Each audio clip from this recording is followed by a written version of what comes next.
This is the story of Tyrannosaurus rex. Now close your eyes a little further. The story is just beginning. To understand the king, you must first understand the kingdom. Picture the Earth 66 million years ago, and understand that it is not the Earth you know. The map is wrong. The continents are still drifting toward the shapes you recognize from classroom walls, but they have not yet arrived. North America is being split down the middle by an enormous shallow sea, a warm inland ocean that stretches from the Gulf of Mexico all the way north to what will one day become the Arctic. Geologists call it the Western Interior Seaway, and it is one of the most remarkable geographical features our planet has ever produced. It is not deep, this inland sea. In places it is barely more than a few hundred feet from surface to sea floor, but it is wide, enormously wide, a shimmering silver expanse that divides a continent and shapes the weather of everything around it. To the west of this seaway, the land rises. Great mountain ranges are being born along what will one day become the western edge of North America, thrown up by the slow collision of tectonic plates grinding against one another over millions of years. These mountains are not yet worn smooth by time. They are young mountains, rough and high and dramatic, and their eastern slopes carry rivers of snowmelt and rainwater down into the lowland plains that stretch toward the seaway. These lowlands are where our story will live. Imagine them now.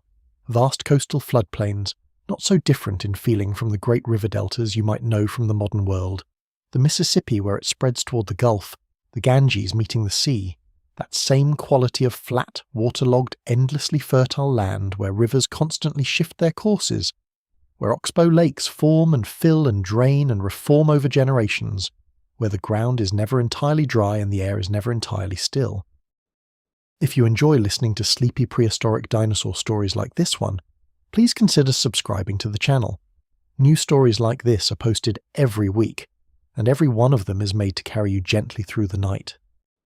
The climate here is warm, warmer than anything most of us have experienced even in the deepest of summers. Global temperatures are several degrees higher than today, and the planet has no permanent ice at its poles. The Arctic is forested. The Antarctic is cool and wet, but not frozen. Everywhere, the world is running a low, steady fever, and life has adapted to it over millions of years and found it very much to its liking. The forests of this Cretaceous world are extraordinary. Stand at the edge of one and breathe in. The air is thick with moisture, heavy with the green smell of growing things, threaded through with the sweet scent of flowers, because flowers are here now, a relatively recent arrival in evolutionary terms, but already spreading and diversifying and filling the world with colour. The first flowering plants, the angiosperms, evolved roughly 100 million years before our story takes place, and by the time the late Cretaceous arrives, they are already transforming the planet's forests. There are magnolias here, ancient versions of them, their blossoms white and waxy and larger than your hand, opening toward a sun that is slightly brighter than the one you know. There are early relatives of the fig tree, and of the plane tree, and of plants that would eventually become the oaks and beeches and willows of our own world. The flowering plants are not yet dominant everywhere.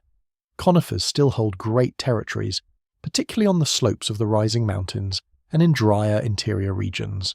Ferns carpet the forest floor in shades of deep green, and cycads, those ancient palm-like trees that were already old when the dinosaurs first evolved, still stand here and there like living monuments to a more ancient time. The forest floor is deep with leaf litter, slowly composting into rich dark soil. Insects move through it in their billions. There are beetles and flies and early moths, butterflies not entirely unlike the ones you might see in a garden today. Ants have arrived. Social insects are beginning to shape the world in small but accumulating ways, building their colonies in fallen logs, tending the soil, recycling the dead. Overhead, through gaps in the canopy, the sky is busy.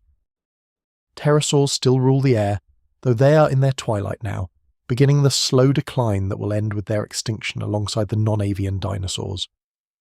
But in this moment, they are still magnificent. Some are small, crow-sized gliders that dart through the lower canopy hunting insects. Others are vast, with wingspans exceeding 30 feet, riding thermals above the forest and the seaway coast. Quetzalcoatlus northropii, one of the largest flying creatures in the history of life on Earth, is here, its long, stiff neck craning as it surveys the floodplains below. It is not a graceful flyer in the way a bird is graceful. It is something more architectural, more improbable, like a flying giraffe constructed by an engineer who had never seen a bird.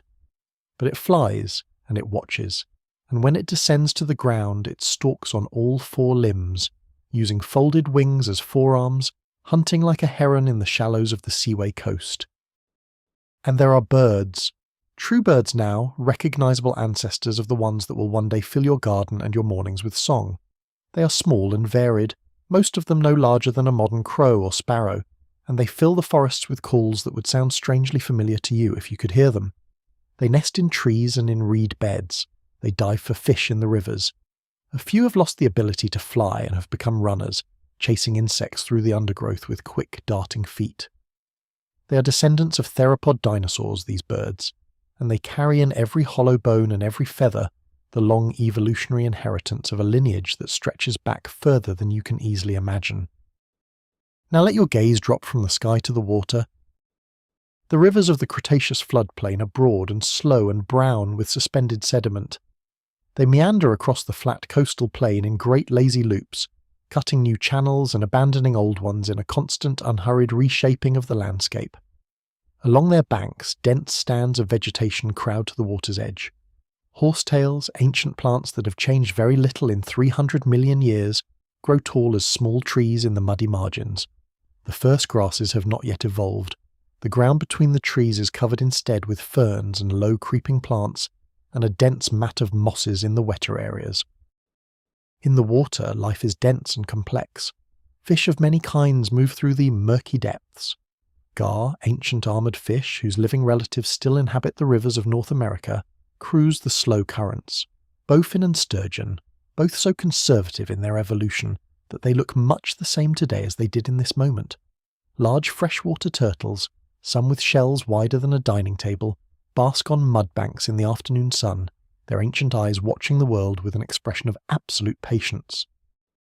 And there are crocodilians, not identical to the crocodiles of today, but unmistakably related, unmistakably the same essential design that evolution found, and found so good that it has kept it largely unchanged for over 200 million years. Long snouts and armoured backs and that slow deceptive stillness in the water. They are patient hunters, as they have always been, waiting in the shallows for the moment when something large and unwary comes to drink. They will need to be careful, though, because something much larger than them also comes to drink. The hadrosaurs arrive at the river in the late afternoon, moving in herds that shake the ground with their passing. These are the great duck-billed dinosaurs of the late Cretaceous, and they are remarkable animals in every respect. Edmontosaurus annectens, one of the most common large animals on this floodplain, stands about 13 feet tall at the hip and stretches nearly 40 feet from the broad, flat bill at the tip of its snout to the end of its heavy, muscular tail. It is, by any reasonable measure, an enormous animal, and yet it is a prey animal. It is designed by evolution to be eaten. But being designed to be eaten does not mean being helpless. The hadrosaurs are social animals, moving in groups that range from small family clusters to enormous aggregations numbering in the thousands. There is safety in numbers, and hadrosaurs know it in their bones, in the neural pathways laid down over millions of years of evolutionary pressure that says, simply and clearly, stay together, stay alert, stay close to others who share your fear. They move through the forest in a constant low conversation. Deep resonant calls pass between animals, produced by the elaborate crests and nasal passages that crown many hadrosaur species. These sounds travel far through the dense forest, keeping the herd coordinated across distances where sight fails. When one animal raises its head suddenly, turns in a particular direction, flares its nostrils, the signal moves through the herd like a wave. Every head comes up, every eye sweeps the tree line, every set of nostrils tests the air. Because the air sometimes carries something that demands full attention. Something large, something that smells of meat and threat and ancient authority. Not far from the river, beneath the shadow of a stand of tall conifers, a Triceratops family group browses quietly in the undergrowth. The adults are magnificent, heavy-bodied animals with frills of bone edged in brilliant colour. 3 horns that could drive through almost any material they could be aimed at, and a body mass that rivals a modern African elephant. They are not particularly fast animals. They do not need to be. The sheer solidity of them, the weight and the horns and the thick bone of the frill protecting the neck and shoulders, makes them a formidable prospect for any predator. Even the largest predator on this floodplain gives Triceratops serious consideration before committing to an attack. Elsewhere, in the swampy margins where the forest meets standing water, an ankylosaurus moves with that characteristic slow, armoured confidence, cropping low vegetation with a broad beak. The tail club, a mass of fused bone that can generate enough force to shatter the leg of the largest theropod, swings gently as it walks. Nothing rushes an ankylosaurus. Nothing approaches it from behind without very careful thought. Even in this world of giants, this animal is a fortress, a walking citadel of bone and muscle that has made itself essentially invulnerable to anything except starvation and old age, and the particular kind of catastrophe that does not care about armour. Above the forest, the late afternoon light is going golden. The sun is moving toward the western mountains, and the long shadows are beginning to stretch across the floodplain. The calls of the hadrosaur heard at the river deepen and settle as the animals drink and begin to move away from the water toward their evening resting grounds. The pterosaurs that circle high above are wheeling back toward their roosts. The insects in the undergrowth are winding down for the night, and in their place the first moths and beetles of the evening are beginning to emerge. A warm, heavy dusk is settling over the Cretaceous world, and somewhere in the growing shadows something is beginning to move. It is not moving quickly. There is no need for speed yet. Speed will come later when the moment demands it. For now there is patience. There is the slow, methodical reading of the wind, the careful placement of enormous feet on yielding ground, the lifting of a head that could swallow you whole to test the evening air. The hadrosaur herd at the river is 600 meters away. The wind is carrying their scent in a clear, readable stream. Their sounds, the low contact calls, the splashing of feet in the shallows, the movement of their breath, all of it arrives with perfect clarity. The king does not hurry. The king has learned, over the long years of a life measured in tens of millions of evolutionary refinements, that patience and the king are the same thing. The light fades. The stars of the Cretaceous sky begin to appear, brighter and more numerous than your own night sky because there is no artificial light for 66 million miles in any direction. The Milky Way arcs overhead in a great white river, and beneath it the enormous shadow of the largest land predator that ever lived moves with slow, terrible purpose through the darkening forest. We will follow it, but not yet. First, there are things to understand, things about where this creature came from, and how it became what it is, and why the story of its existence is one of the most extraordinary stories that evolution has ever told. Let your eyes be closed. Let your breath be slow. The Cretaceous night is warm and full of sound, and the story is still just beginning. Tyrannosaurus rex did not simply appear. Nothing in nature simply appears. Everything that exists, every animal you have ever seen or imagined, is the product of an unbroken chain of living things stretching back to the very first cells that ever divided in the warm, shallow oceans of the early Earth. Every feature of every animal is a solution to a problem that some ancestor faced, refined over generations too numerous to count, shaped by the slow, patient pressure of survival and reproduction and the endless creativity of mutation. To understand the king, you need to follow that chain backward. Not all the way to the beginning, but back far enough to see where the tyrant lineage first took shape. Back to a time when the ancestors of Tyrannosaurus rex were small, feathered, and nobody in particular. We need to go back roughly 165 million years to the Middle Jurassic, to a world where the dinosaurs had already been established as the dominant land animals for over 30 million years, but where the tyrannosaurs were still a minor branch of the theropod family tree, a family tree that was, by this point in history, already producing some of the most successful animals the world had ever seen. The theropods are the group of dinosaurs that includes all the large bipedal carnivores. They walked on 2 legs, held their tails out behind them for balance, and typically had relatively reduced forelimbs compared to their powerful hind limbs. They had hollow bones, which made them lighter than you might expect for their size. They had relatively large brains by dinosaur standards. And the evidence, gathered painstakingly over the past few decades, from extraordinarily well-preserved fossils suggest that many of them were covered, at least in part, with feathers. The earliest known tyrannosaur relatives are small and feathered and would strike you at first glance as looking rather more like unusual birds than like the creature of your imagination. Guanlong wukai from the Middle Jurassic of what is now China was one of them. It lived about 160 million years ago, which means it predates Tyrannosaurus rex by roughly the same span of time that separates us from the first small mammals scurrying at the feet of the early dinosaurs. Guanlong was perhaps 3 to 4 feet tall and around 10 feet in length, though much of that length was tail. It had a remarkable elaborate crest on its skull, a thin blade of bone that rose above its snout and ran back toward the crown of its head, and while we cannot know for certain what colour it was, the strong probability is that it was vivid, used for display and recognition in the way that bright structures on modern birds are used. It ate small prey, probably lizards and early mammals and large insects, and it lived in the shadow of much larger predators without particularly standing out. Nothing about Guanlong says king. But look more carefully. Look at the skull. The teeth are not uniform as they are in most reptiles. They are differentiated, slightly varied in their shape and size, suggesting the beginning of a specialization toward powerful bone-crushing biting. The bones around the snout and around the eyes have thickened slightly, the first suggestions of the massive reinforcement that will eventually allow a descendant of this animal to generate a bite force of more than 12,000 pounds per square inch. The legs are long relative to the body, built for speed. The arms are already beginning to reduce in size relative to the head and torso. These are not yet the features of a tyrant.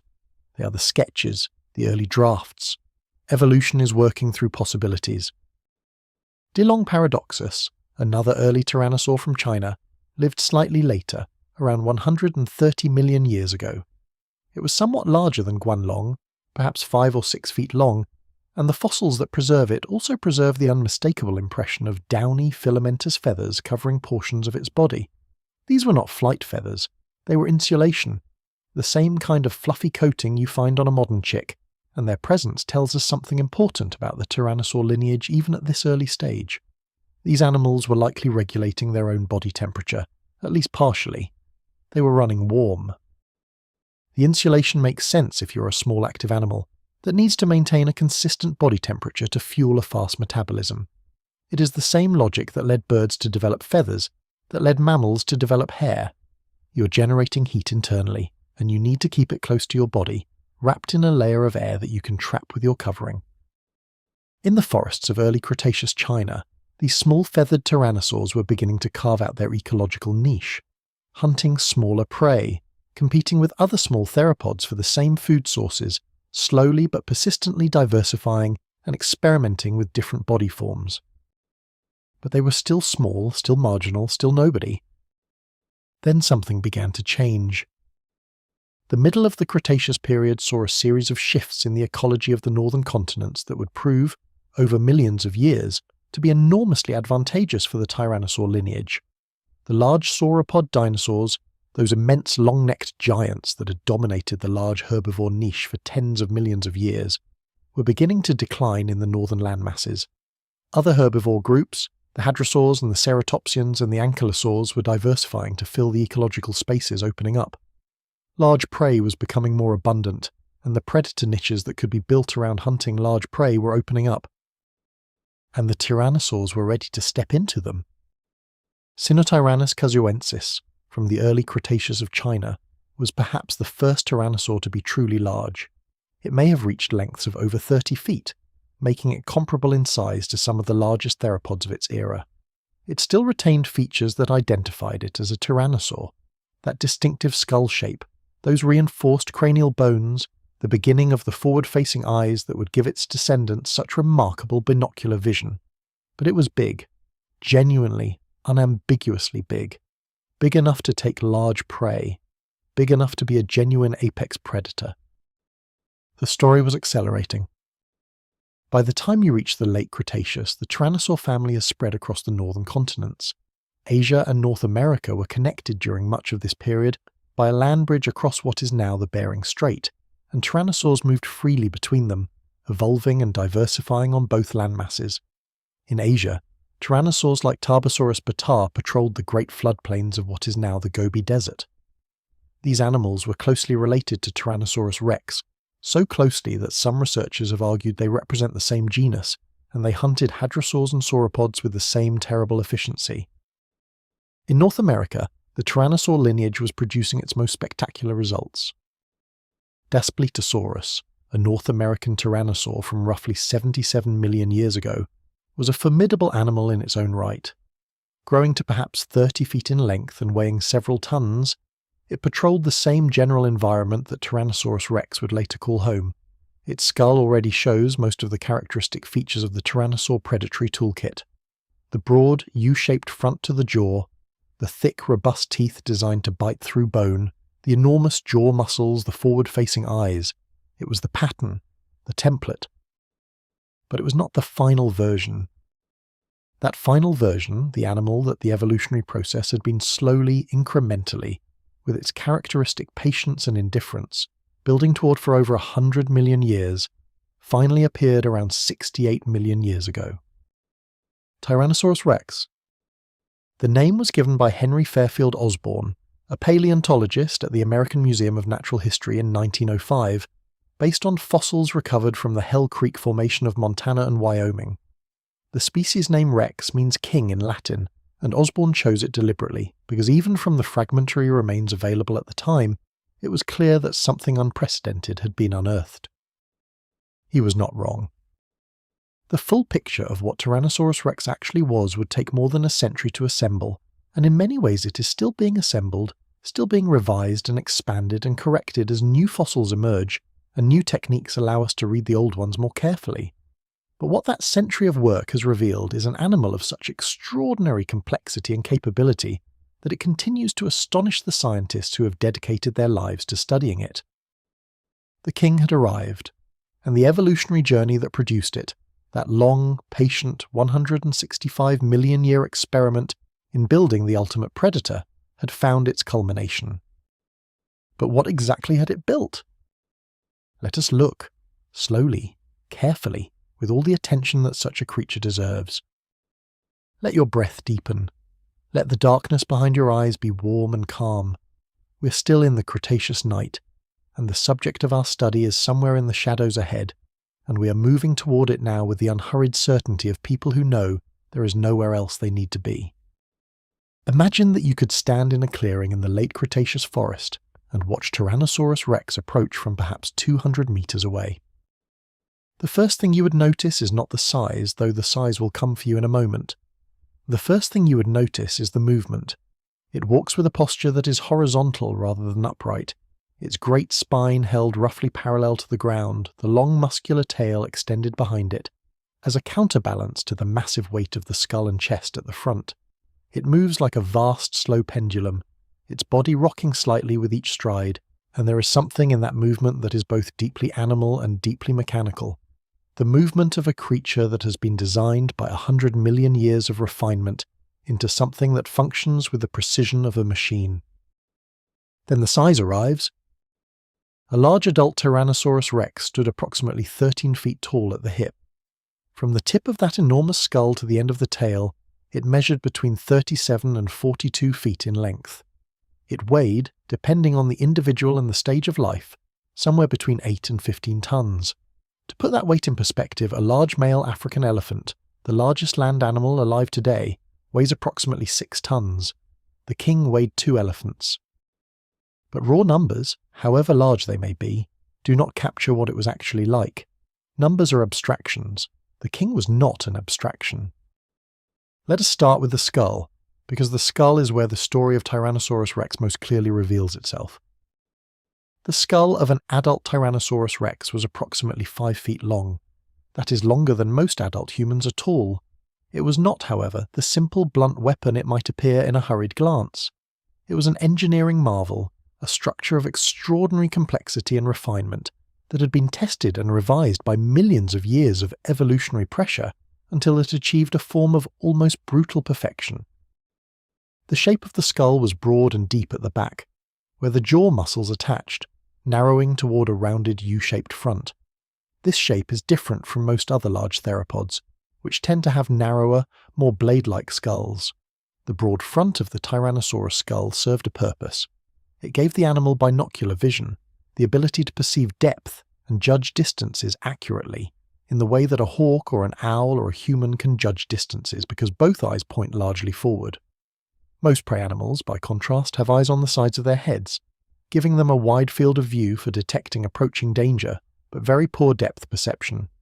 The predator needs to see where the prey is precisely. The prey needs to see everything at once. The king's skull was, in this respect, a predator's skull in its most uncompromising form. The teeth deserve their own consideration, because they are unlike the teeth of any other dinosaur that has ever been studied. Most theropod dinosaurs have teeth that are flattened and blade-like, somewhat knife-shaped, designed to cut and slice. The teeth of Tyrannosaurus rex are not like this. They are thick. Banana-shaped paleontologists sometimes say, and the image is apt. They are D-shaped in cross-section, with a broad, blunt outer surface and a flat inner surface, and they are serrated on both front and back edges, each serration tiny and precise, and capable of gripping and tearing. A large adult Tyrannosaurus had approximately 50 of these teeth in its jaws at any given time, with the largest reaching lengths of over 12 inches when the root is included. These teeth were not designed for cutting, they were designed for bone. Analysis of Tyrannosaurus. Rex bite mechanics has produced numbers that remain, even to experienced paleontologists, almost impossible to fully process. The bite force of an adult Tyrannosaurus rex has been estimated at between 8,000 and 12,000 pounds per square inch at the back of the jaw. To put that in context, a large saltwater crocodile, currently considered one of the most powerful biters among living animals, generates a bite force of approximately 3,700 pounds per square inch. A great white shark produces approximately 4,000 pounds per square inch. The king bit approximately 3 times as hard as either of them. The consequence of this bite force, combined with the thick banana-shaped teeth, is that Tyrannosaurus rex could bite through bone. Not occasionally, not as a special effort, but routinely, as a normal part of feeding.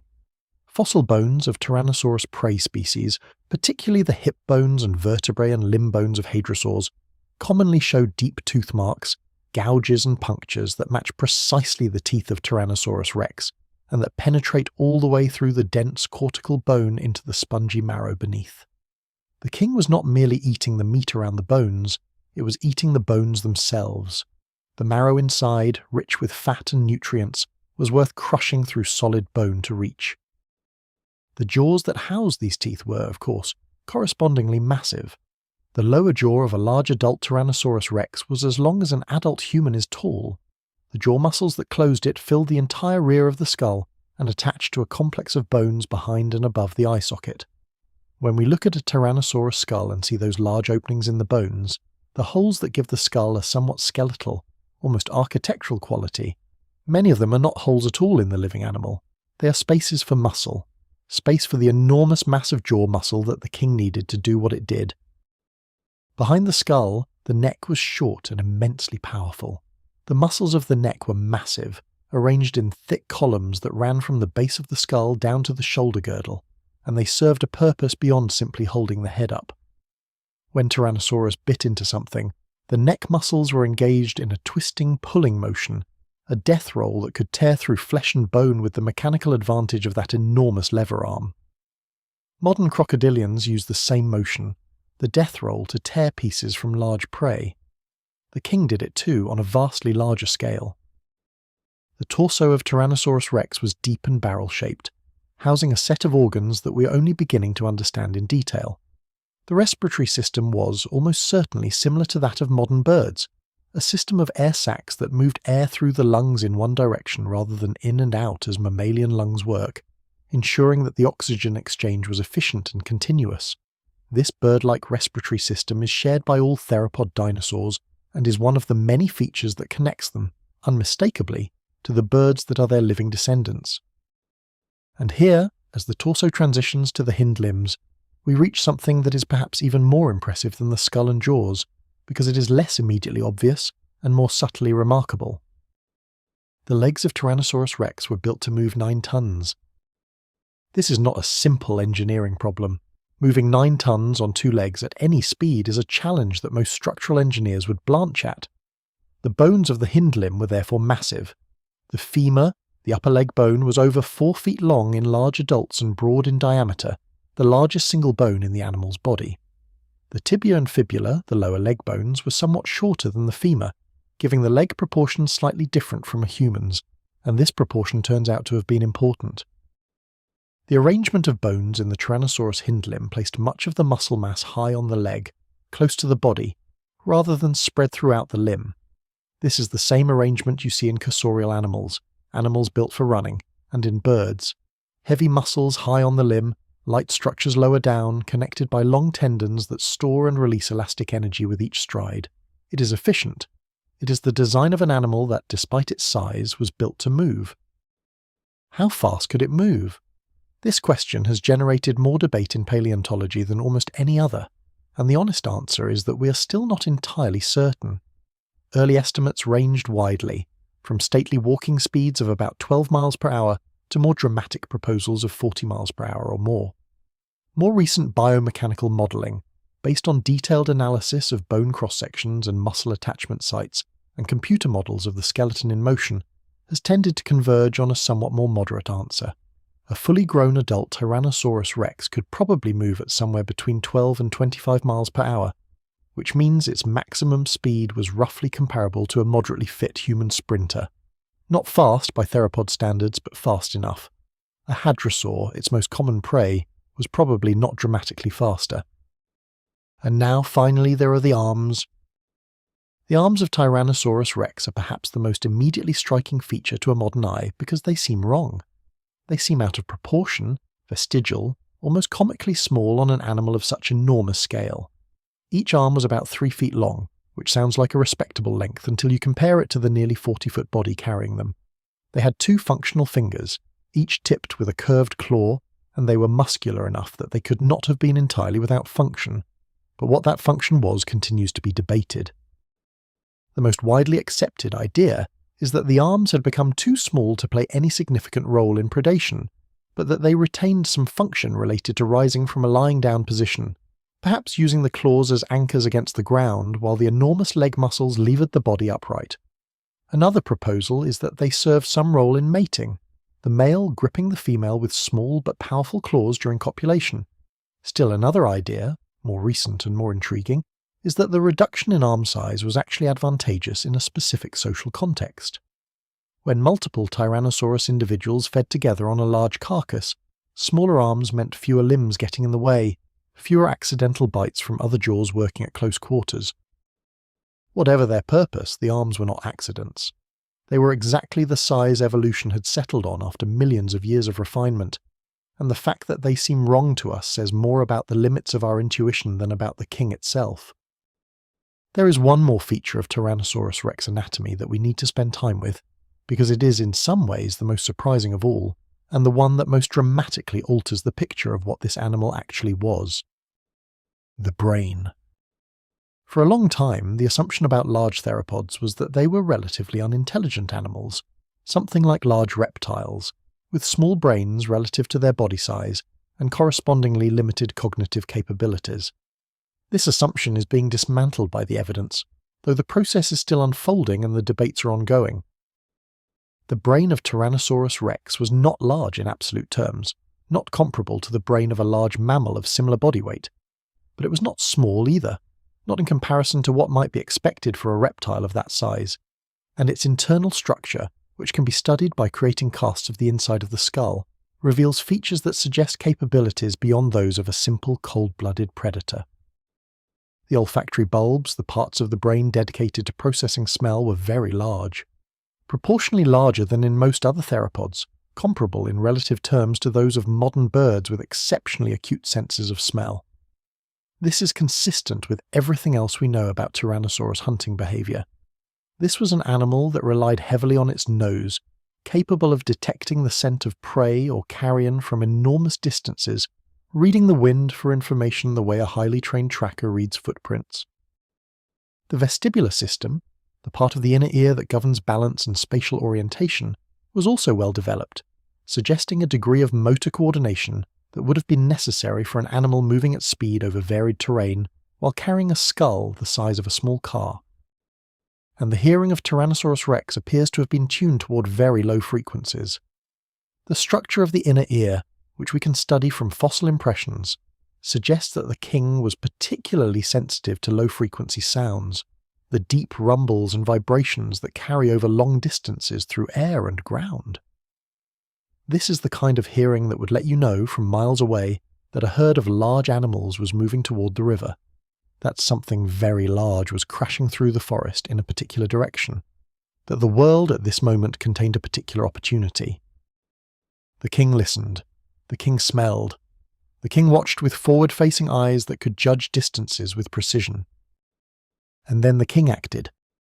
Let the image of it settle in your mind, the full picture of what Tyrannosaurus rex actually was, not a monster, not a cartoon, not the stumbling, tail-dragging lizard of older imaginings, but a warm-blooded, possibly feathered, binocular-visioned, bone-crushing, acutely smelling, low-frequency hearing animal that weighed 9 tons and could move at the speed of a human sprint and had been refined by 100 million years of evolution into the most capable large predator that has ever walked on land. Take a slow breath. Outside in the Cretaceous dark, the king is still moving. And in a moment, we will follow a day in its life. Dawn comes slowly to the late Cretaceous. There is no clean division between night and morning here, no sudden brightening. The sky lightens imperceptibly, shifting through gradations of deep blue to grey to the soft gold that means the sun is finally cresting the mountains to the east. The forest is not silent during this transition. It has never been silent in this world. The Cretaceous night is full of sound, the calls of early birds from the tree canopy, the singing of insects from every standing pool and wet margin, the low distant booming that might be a hadrosaur communicating with its herd across a kilometre of flood plain, the splash and settle of some large animal at the river. But the king is not in the forest. A large adult Tyrannosaurus, one of the biggest individuals of its generation, spent the last few hours of the Cretaceous night in a dry riverbed, its enormous body settled into a hollow between 2 sandbars where the ground, dried by the previous dry season, was firm enough to hold its weight without the effort of constantly adjusting for sinking. It was not entirely motionless during the night, not torpid as a truly cold-blooded animal would be. The evidence from bone histology, from growth rings and vascular structures in the dense cortical bone, suggests that Tyrannosaurus rex maintained an elevated metabolic rate, generating its own body heat rather than depending entirely on the sun, and this means that even in the cooler hours before dawn it was alert, processing information, aware of everything within range of its senses. Now in the first grey light it rises. The process of a 9-ton animal rising from rest to standing is not quick. The forelimbs were not available to push the body upright, not with those small arms, and the mechanics of getting such a large body vertical required careful engagement of the enormous leg muscles. The king rolled forward, using the thick muscular neck and the weight of the skull as a lever, the hind limbs engaging as the centre of gravity shifted, and in perhaps 10 or 15 seconds, without apparent difficulty or strain, it was standing, full height, head up, eyes open. The first thing it did was smell the air. The olfactory apparatus of Tyrannosaurus rex, those large nasal passages feeding into those proportionally enormous olfactory bulbs, began processing the morning air with an efficiency that we can only approximate with modern analogies. A hunting dog uses its nose to construct a detailed map of its environment, what has passed by, when, how recently, what condition it was in, which direction it was moving. The king did something similar, but at a scale and sensitivity that no living land animal can match. The morning air carried a great deal of information. The hadrosaur herd was to the north and east, perhaps 3 to 4 kilometres. Their smell was complex, a mixture of the particular animal scent of Edmontosaurus, the vegetation they had been feeding on through the night, the mud of the river where they had drifted back to water in the cooler hours before dawn, and underneath it all the particular social chemistry of a large herd, the overlapping individual scents of dozens or hundreds of animals. The king knew this herd, had known it for years, knew its patterns and its routines the way a predator that has hunted the same territory for a decade knows the habits of its prey. To the west, something else. A faint scent carried on a slight morning breeze that spoke of death and meat and the beginning of decay. Something large had died in the night, or perhaps the day before, and the smell of it was now reaching the king across several kilometres of forest and open flood plain. The king spent several seconds attending to this smell, passing it for information. How old was the death? How large was the carcass? Was it still there, or had it been moved or consumed?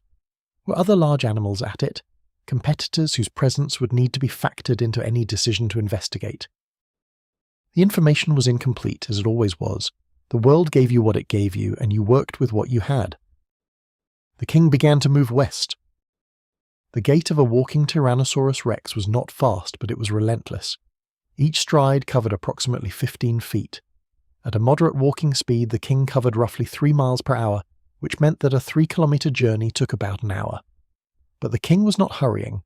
It moved through the forest with the unhurried authority of an animal that had nothing to fear from any direction. It paused occasionally to raise its head and test the air. It watched the undergrowth with those forward-facing eyes, reading movement and shadow. It listened to the low-frequency sounds that travelled through the ground beneath its feet, the seismic whispers of the living world. Everything it encountered that was smaller than itself moved away from it. Smaller theropods, the quick-running little dinosaurs of the understory, vanished into the undergrowth long before the king was close enough to notice them specifically. A group of Troodon, sharp-eyed, bird-bright predators about the size of a large dog were hunting insects in a clearing when the king's scent reached them. They were gone in an instant, sprinting into the dense fern cover with a speed and agility that made the king's movement seem geological by comparison. Even the larger animals were cautious. A juvenile hadrosaur, separated from its herd and feeding nervously in the floodplain margin, heard the king's footsteps through the ground and broke into a loping run without even turning to look. The footsteps of the king were known. Everything that lived in this territory had learned the particular vibration of them. The carcass was an Edmontosaurus, a large adult female that had probably died of disease or injury rather than predation. It lay in a low wet area between 2 stands of conifers, and it had been there perhaps a day and a half. Already other animals had found it. Several smaller theropods had been feeding at the edges. A group of large pterosaurs sat in the nearby trees, waiting for the current occupants to clear away. And a pair of large Acroraptor, fleet-footed theropods about 6 feet tall, were working at the soft tissues of the underbelly with quick, efficient movements of their slender jaws. All of this stopped when the king arrived at the tree line. The Acroraptor did not wait to be told. They were gone before the king had fully cleared the last stand of ferns, moving in fast, low-slung sprints that carried them 50 meters in a few seconds, then stopping at a safe distance to watch from behind cover. The pterosaurs shifted in the trees but did not yet fly. They were calculating, weighing the opportunity of what remained against the risk of proximity to an apex predator. The king moved to the carcass. It did not feed in a frenzy. It fed with the methodical patience of an animal that could eat several 100 pounds in a single session, and that had learned, over a lifetime of feeding, exactly how to approach a large carcass to extract the most nutrition with the least effort. The broad, U-shaped jaw swept down and forward. The thick, banana-shaped teeth engaged with the thick hide of the hadrosaur's flank. The neck muscles engaged, pulling and twisting. And with a tearing sound that would have been audible from several 100 meters, a section of hide and the dense muscle beneath it came free. The bone-crushing capacity of those jaws was fully demonstrated here. After the soft tissues had been stripped from a section of the spine, the king's jaws closed on the vertebrae themselves, those large, dense blocks of bone, and compressed them with a sound like grinding stone, cracking them open to expose the soft inner material. This was not mere opportunism. The marrow inside the bones of a large hadrosaur represented thousands of calories, fat-rich and protein-dense, and the king had evolved specifically to access it. We know all of this, not from imagination but from the fossil record. The bones of Tyrannosaurus prey species that have been found at feeding sites are among the most remarkable evidence in all of paleontology. They show the marks of Tyrannosaurus teeth in precise reproducible patterns, the punctures and gouges that can be matched tooth by tooth to Tyrannosaurus dental impressions. They show bones that have been bitten through and bitten again, worked from multiple angles as the king extracted every accessible nutrient. Some show evidence that large sections of bone were actually swallowed, passing through the digestive system and emerging in what paleontologists have identified with complete certainty as coprolites, fossil droppings that contain fragments of digested bone. The king ate bone, not by accident, by design. After feeding, there were other matters. The territory was large, and moving through it was itself a kind of activity, a declaration of presence and dominance made by the simple act of being everywhere at once, gradually and persistently. The king moved through its territory over the course of days and weeks in patterns that were neither fully random nor entirely predictable, covering distances of perhaps 10 to 15 miles in a day when moving purposefully, less when resting and feeding. Did Tyrannosaurus rex live entirely alone? For a long time this was assumed. It was treated as a given, a solitary apex predator whose territory was inviolate, whose encounters with others of its kind were brief and violent and resolved in dominance. The modern reconstruction, however, is more nuanced and in many ways more interesting. Several fossil sites in North America have produced the remains of multiple Tyrannosaurus rex individuals in close association, in positions suggesting they died together rather than being washed into proximity after separate deaths. Some researchers interpret these bone beds as evidence that Tyrannosaurus rex was, at least occasionally, a social animal. Not necessarily cooperating in hunts, but associating in loose groups, perhaps sharing territories in family groups, perhaps engaging in the kind of fluid, context-dependent sociality that we see in many modern large predators. The healed wounds visible on many Tyrannosaurus rex fossils add to this picture. These are not wounds inflicted by prey, they are wounds inflicted by other Tyrannosaurus, tooth marks on skulls and faces and backs that penetrated deep into bone and then healed, sometimes imperfectly but unmistakably, over years of subsequent life. The king fought with its own kind, and the king survived those fights, and the king carried those scars for the rest of its life. What were these fights about? Territory, almost certainly. Access to breeding partners, probably. Dominance within whatever social structure existed, possibly. The same things that the large social predators of our own era fight about. The life of a Tyrannosaurus rex was not, in other words, simply a life of hunting and eating. It was a life embedded in a complex web of relationships, with prey species and with rivals, and, at certain times of year, with potential mates. It had a home range that it knew intimately. It had learned patterns of behaviour that had been tested and refined over years of individual experience.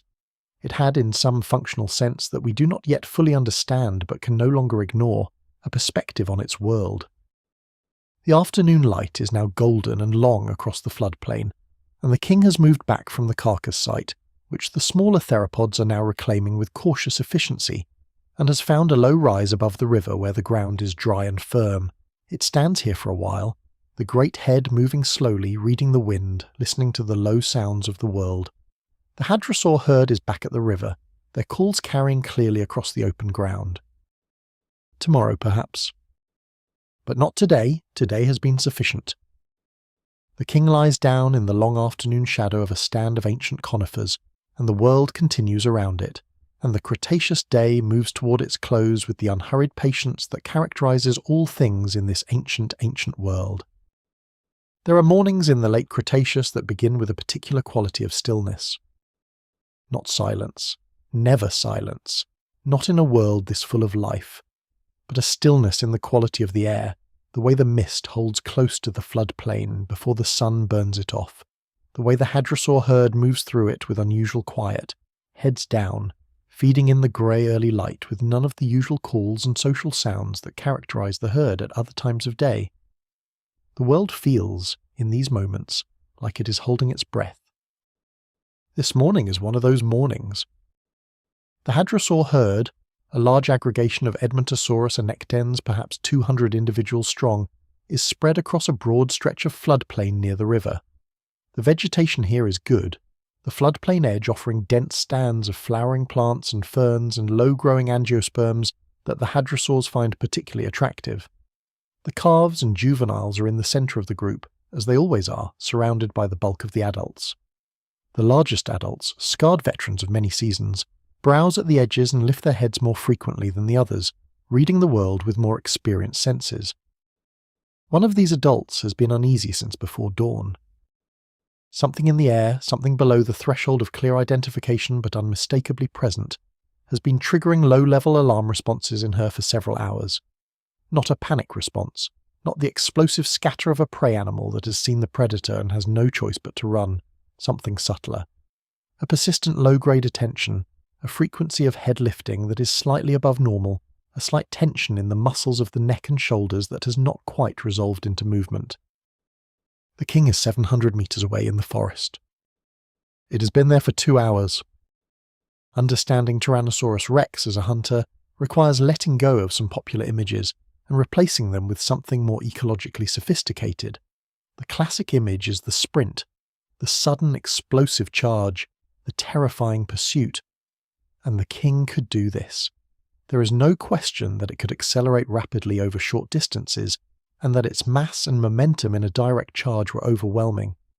But speed was not the primary tool. Speed was the final step in a process that began much earlier and relied much more heavily on patience, information, and positioning. The king had been smelling the herd for hours before it began to approach. The wind was from the northeast this morning, which meant it was carrying the herd's scent toward the king rather than the king's scent toward the herd. This was important. A 200-animal hadrosaur herd had 200 noses, and if any of them caught the particular complex smell of a large theropod, the alarm would travel through the herd in seconds and the entire aggregation would be moving. Hadrosaurs are not fast in the same way small animals are fast, but they are large and powerful, and a running hadrosaur in open terrain can sustain speeds that make a direct pursuit by even a healthy adult Tyrannosaurus a risky and energetically expensive proposition. So the king used the wind, worked with it, stayed on the downwind side of the herd throughout its approach, using the forest edge as cover, moving only when the wind was steady from the northeast, pausing when it shifted and waiting for it to settle again. The approach took 2 hours. This is what the fossil evidence suggests when we model Tyrannosaurus hunting behavior against the constraints of its anatomy and the ecology of its prey, not the sudden charge from close range, though that was the culmination, but a long, patient, methodical closing of distance that relied on an animal's extraordinary olfactory intelligence to monitor the herd's state, detect any shift in alarm levels, and adjust approach accordingly. At 700 meters, the king was not yet ready. The forest cover was still thick enough to provide concealment. The wind was still good. The herd was still feeding, still showing none of the coordinated vigilance that would indicate awareness of the predator. There was time to be more precise, to identify a target. The king attended to the herd's smell for a long time, passing it with the large olfactory bulbs of that remarkable brain. The herd was a complex olfactory landscape, 200 individual animals each broadcasting their own particular chemical identity, their age, their sex, their health status, their recent movements and activities. And some of those individuals were broadcasting something else as well, a subtle but readable change in their chemistry, the smell of illness, of compromised immune function, of an animal whose body was fighting something it might not win. There were several such animals in the herd. There always were in a herd of this size, the old, the injured, the ill, the young and inexperienced. The king attended to one particular scent signature that had been present in the herd's collective smell since yesterday, an individual near the eastern edge of the feeding group. The smell spoke of a leg injury of some kind, not fresh, but not recently healed either. The chemistry of inflammation and stressed muscle, the slightly altered gait chemistry of an animal favouring one side. Not incapacitated, not dramatically slowed, but different from the norm in ways that had been accumulating in the king's assessment for 2 days. This was the target. At 400 meters, the king left the forest. The moment it stepped into the open floodplain, things began to happen very quickly. Not because the herd immediately detected it, though the detection was coming, but because the king changed the nature of its approach. In the forest, patience. In the open, commitment. The king was now moving with intention rather than concealment, covering ground at a fast walk that was already beginning to accelerate. The detection came at 350 meters. A large adult male at the northern edge of the herd raised his head from feeding, at a rate that was qualitatively different from his previous head raises. Not a casual check of the environment, but the sharp, sudden elevation of a prey animal that has received an unambiguous alarm signal, smell or sound or a peripheral movement that its nervous system has already processed as threat, before the conscious decision to respond has even formed. His call was a deep, resonant boom, produced by forcing air through the elaborate nasal passages of his crest. It was loud enough to be heard across the entire floodplain, and the herd responded instantly. The collective movement of 200 large animals from rest to motion is one of the most extraordinary spectacles in nature, and the late Cretaceous version of it was no different from its modern equivalents except in scale. Within perhaps 4 seconds of the alarm call, the herd was in motion, hundreds of tons of animal accelerating simultaneously, the sound of their movement a deep, complex percussion that the king could feel through the ground as vibration as much as hear through the air as sound. They ran northeast toward the river, because hadrosaurs in this territory always ran toward the river when alarmed. The river was known. The river was a boundary they understood. A feature of the landscape that their evolutionary experience had taught them was associated with a particular kind of safety. The king knew this too, had always known it. And the injured individual that was the target was on the eastern edge of the herd, which meant its line of flight was slightly divergent from the main body of the herd, angling away from the river rather than toward it. The king's trajectory intersected this divergence. What happened next took about 90 seconds, and was over before the alarm calls of the fleeing herd had fully faded. The injured hadrosaur was not dramatically slower than the others, perhaps 10–15%. But on a floodplain of this kind, with the soft ground near the river margin already churned into deep mud by the passage of the herd, that difference was enough. She was at the back of the eastward angling group when the king closed the last 100 meters at a full sprint, its speed in those last few strides somewhere between 15 and 20 miles per hour. The enormous leg muscles driving that 9-ton body forward with an acceleration that was briefly terrifying. The hadrosaur turned at the last moment, not away but toward the threat, an instinctive defensive response that could sometimes work, the bulk of a full-grown hadrosaur being enough to check even the king if the angle was wrong. But the angle was right this time. The king's jaws closed on the back of the neck, those enormous serrated teeth penetrating the muscles and bones of the neck and spine in a single, catastrophic bite. The neck muscles pulled and twisted in the motion that paleontologists call the death roll, and it was finished. The king stood over its kill in the morning quiet. The herd was 500 meters away and still moving, though slowing now that the immediate threat had resolved itself. A few individuals at the rear of the herd stood watching, maintaining distance but not yet willing to leave entirely. This is normal hadrosaur behavior. The living members of the herd carry information about what happened here, and they will remember this location, and for a season or more the feeding patterns of the herd will reflect this memory in subtle but measurable ways. The king was already feeding. This is what ecology actually looks like, not the simple drama of predator and prey, the clean narrative of hunter and hunted, but a complex interlocking system of behaviors and memories and adaptations and responses, all of them shaped by millions of years of exactly this kind of interaction, refined into patterns that work for both sides of the equation. The herd survives because most individuals escape most attacks. The king survives because some attacks succeed, and the ecosystem of the floodplain is maintained in its complexity, because this relationship exists, because the selection pressure of the apex predator keeps the hadrosaur population healthy and genetically diverse, weeding out the compromised individuals and leaving the strong to reproduce. This is one of the things we sometimes forget when we imagine the ancient world.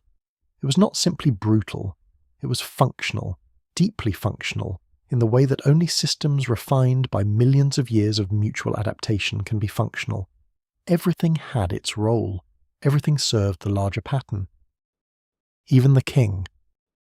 The afternoon passed, as afternoons in the Cretaceous always passed, in long golden light and the sound of wind through conifer needles and the calls of birds in the canopy.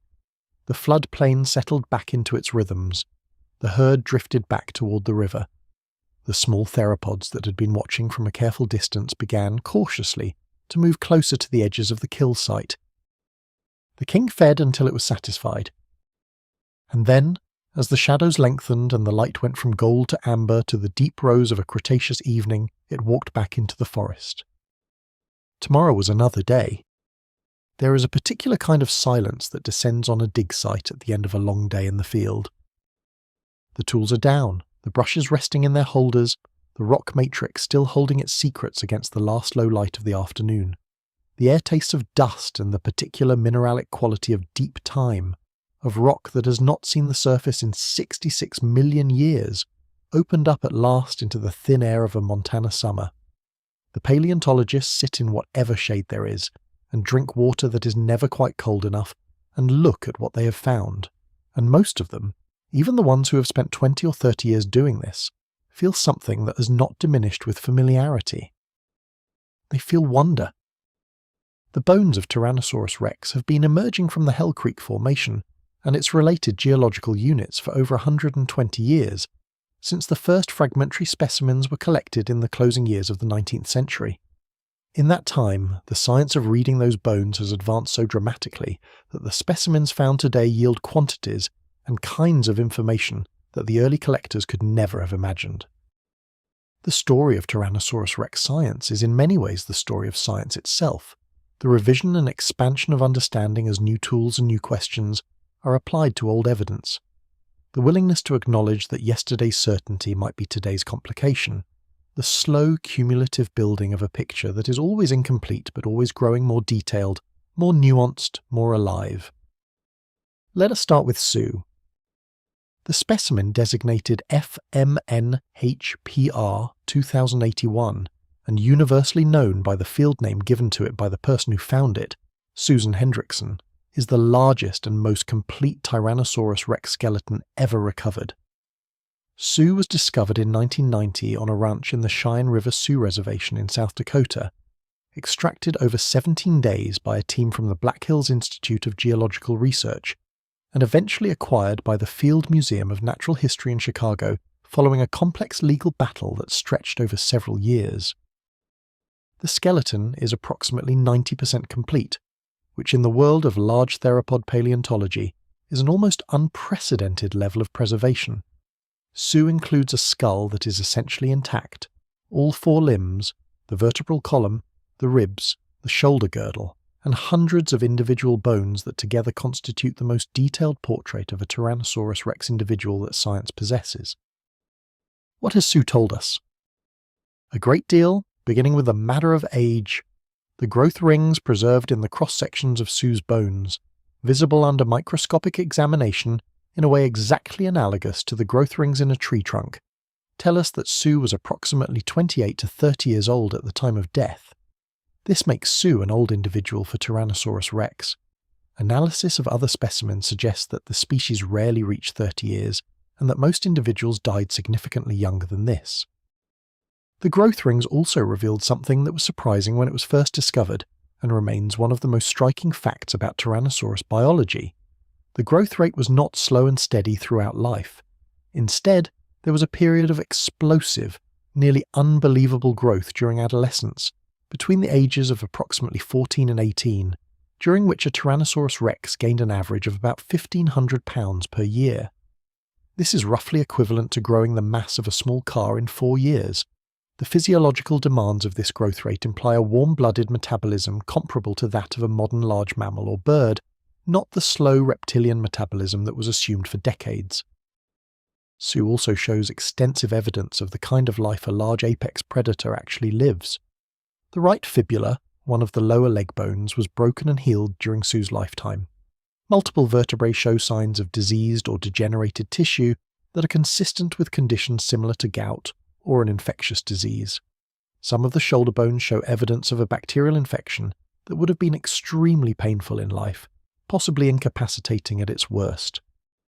Sue survived all of this, survived a broken leg, survived joint disease, survived bacterial infection, survived decades of the physical demands of the most metabolically intensive lifestyle available to a large land animal.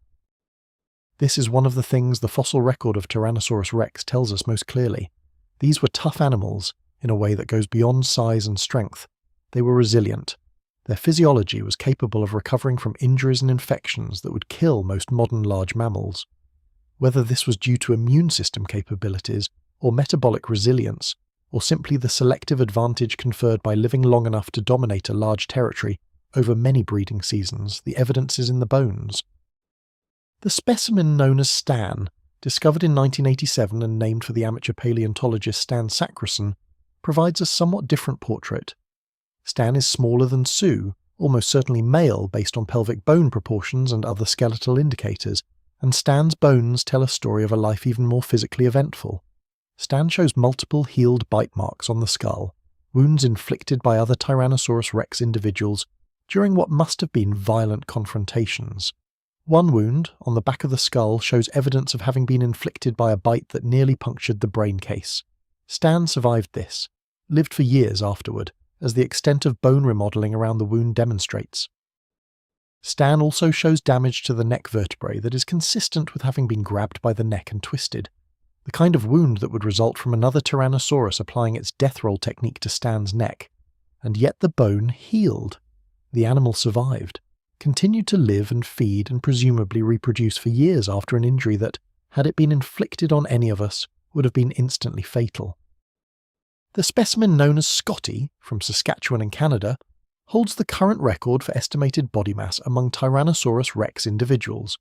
Scotty is estimated to have weighed approximately 19,000 pounds, roughly 9.5 tons, making it the largest Tyrannosaurus yet discovered. Scotty was also old, perhaps 30 years or more based on growth ring analysis, which has led some researchers to propose that the largest individuals in the species were the oldest individuals, that Tyrannosaurus rex simply kept growing throughout its life in a way that produced genuinely enormous animals in those rare individuals who survived to exceptional age. Beyond the individual specimens, the techniques of modern paleontology have extracted information from Tyrannosaurus bones that no previous generation of scientists could have imagined obtaining.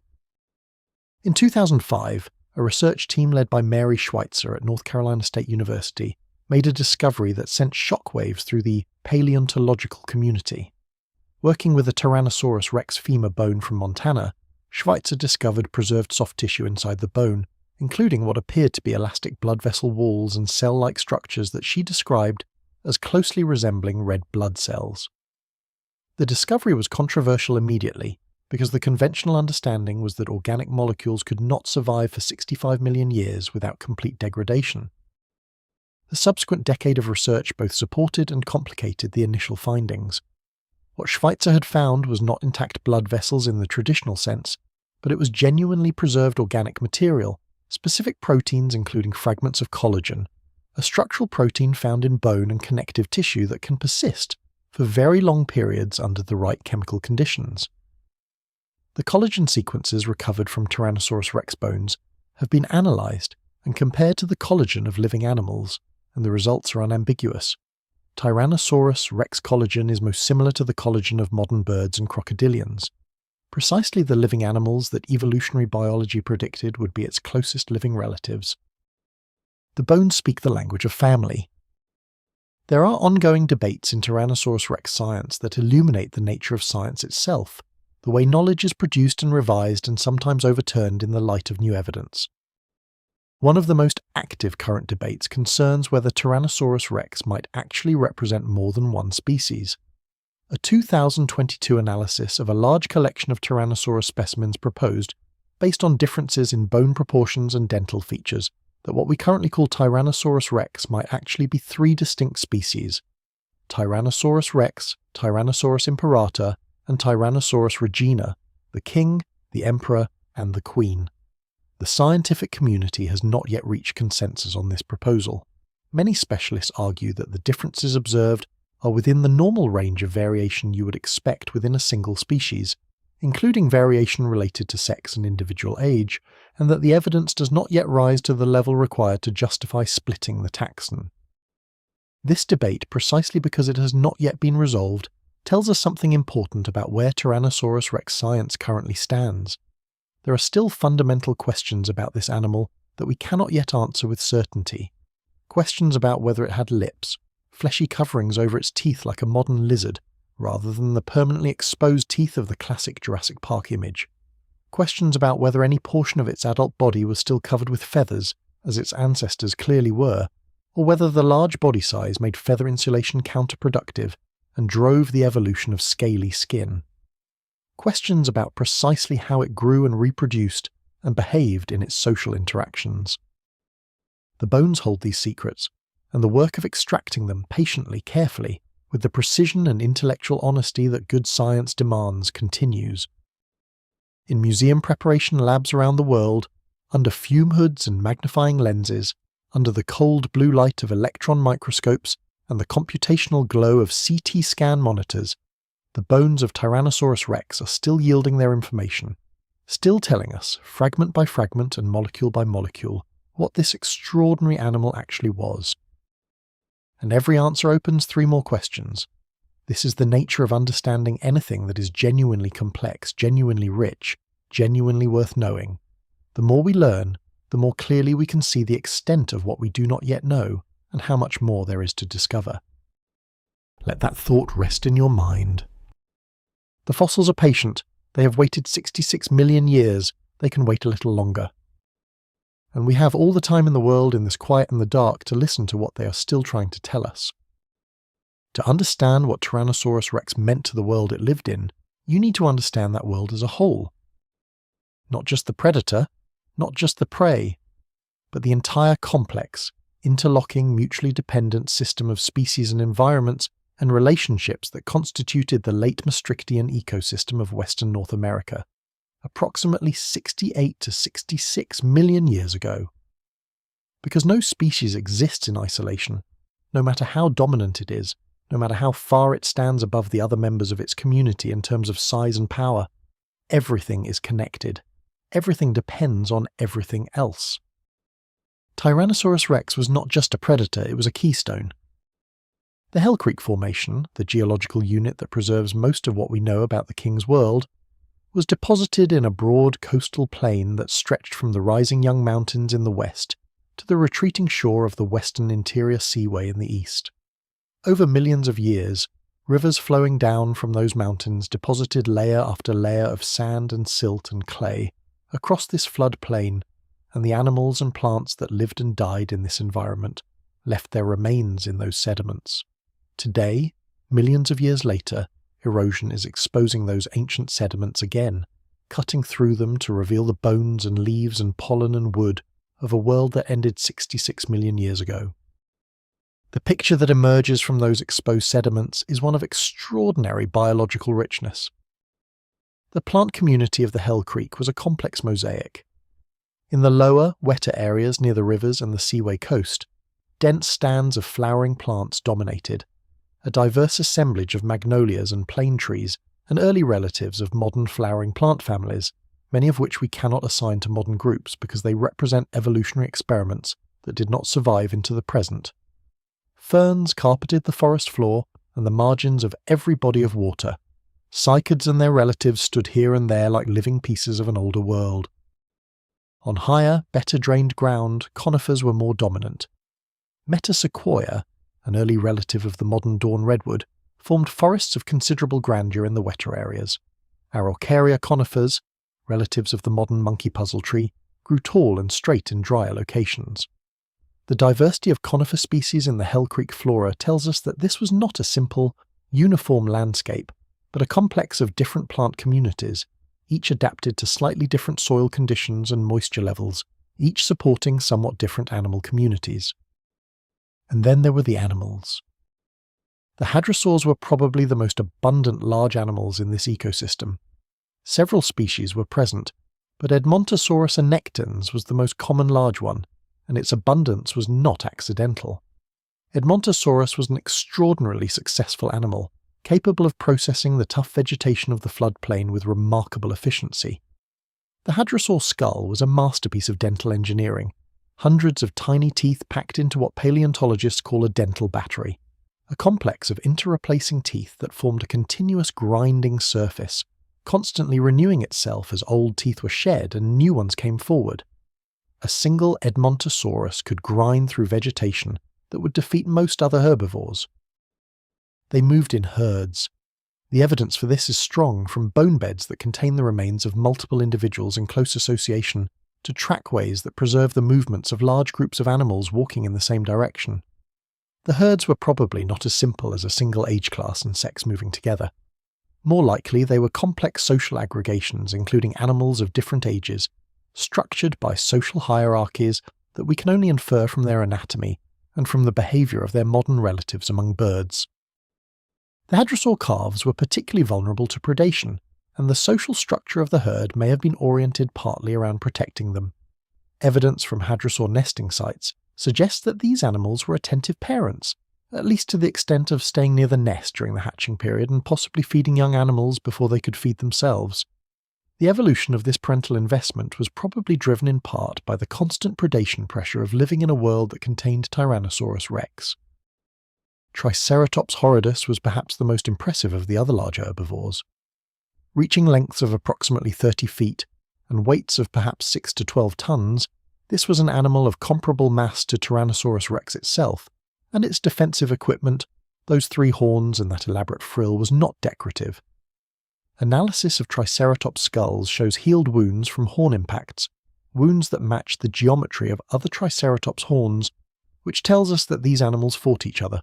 But Triceratops skulls also show healed bite marks that match Tyrannosaurus rex teeth, which tells us that the king attacked them too. The interactions between Tyrannosaurus rex and Triceratops are some of the most dramatic that the fossil record of any time period has preserved. A Tyrannosaurus attacking a large adult Triceratops was not simply hunting, it was engaging in one of the most physically dangerous activities available to a large land predator. The horns of Triceratops could penetrate several inches of bone. The neck and shoulder muscles of Triceratops could generate enough force to drive those horns through almost any obstruction. A Tyrannosaurus that misjudged the attack, that came in from the wrong angle, that failed to neutralize the horns before the horns could be brought to bear, could be seriously injured or killed. The fossil evidence suggests that Tyrannosaurus rex knew this. Triceratops bite marks attributable to Tyrannosaurus are found disproportionately on the frill and the back of the skull rather than on the body, which suggests a strategy of attacking from behind, attempting to disable the animal by targeting its neck while avoiding the horns. This is not instinct.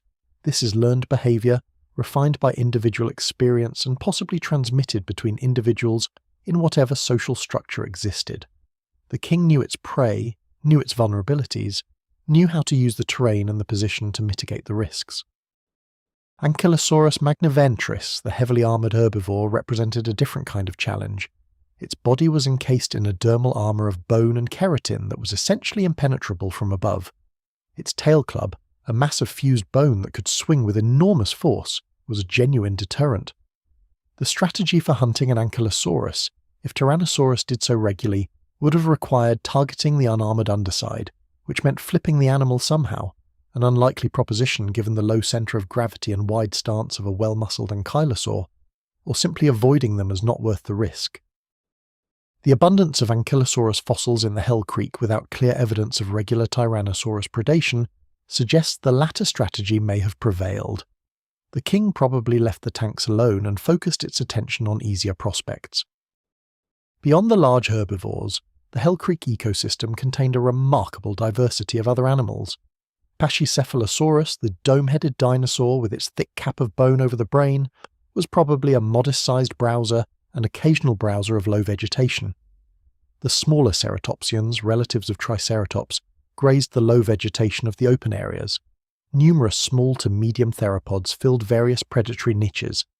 Acheroraptor, a relative of Velociraptor but larger, various species of tyrannosaur relatives smaller than the king itself, small bird-like dinosaurs of several kinds. The rivers and wetlands were inhabited by a remarkable diversity of crocodilians, some of them of impressive size. Large freshwater turtles were abundant. Fish of many kinds moved through the waterways. Amphibians, relatively unchanged in their basic body plan from their early ancestors, occupied the margins of every body of water. And in the skies, Quetzalcoatlus, that enormous pterosaur with its 30-foot wingspan and its long, stiff neck, soared over the floodplain searching for large prey. There is good evidence that Quetzalcoatlus was an active predator rather than simply a carrion feeder, and the animal it predated on most regularly may have been the young of large dinosaurs, small individuals that could be snatched from the ground by an aerial predator descending from height. What would this world look like without Tyrannosaurus rex? This is not simply a theoretical question. Modern ecology has accumulated substantial evidence about what happens to ecosystems when apex predators are removed or when they are absent, and the patterns are consistent across different environments and different taxa. Prey populations expand without the top-down pressure of apex predation. As they expand, they overgraze and overbrowse their food sources. The plant communities that support them begin to decline. The other species that depend on those plant communities are affected in turn. The cascading consequences move through the entire food web, transforming the ecosystem in ways that can be dramatic and sometimes irreversible. In the late Cretaceous, Tyrannosaurus rex was maintaining the health and structure of the Hell Creek ecosystem with every hunt. Not consciously, not with any intention toward ecological management, but by virtue of being what it was, doing what it did, it was exerting selection pressure on the hadrosaur herds that kept them genetically healthy and numerically balanced with their food supply. It was processing large carcasses in ways that returned nutrients to the soil rapidly. It was creating kill sites that became feeding opportunities for dozens of other species. The ecosystem of the Hell Creek depended on the king in ways that the king itself was entirely unaware of. This is the nature of ecological roles. They are not chosen, they are occupied, by virtue of evolutionary history and the specific capabilities that history has produced. Tyrannosaurus rex was the apex predator of its ecosystem, not because it chose to be, but because it was built to be, and the ecosystem shaped itself around that role over millions of years of mutual adaptation. The world of the late Cretaceous was, by any measure, one of the most extraordinary assemblages of life that this planet has ever produced. A world of giants and giants' shadows, of evolutionary experiments conducted at a scale that the modern world does not equal. A world in which the largest land predator that ever lived was a keystone of a complex and functioning ecosystem. It was a world that worked, until the morning 66 million years ago when it stopped.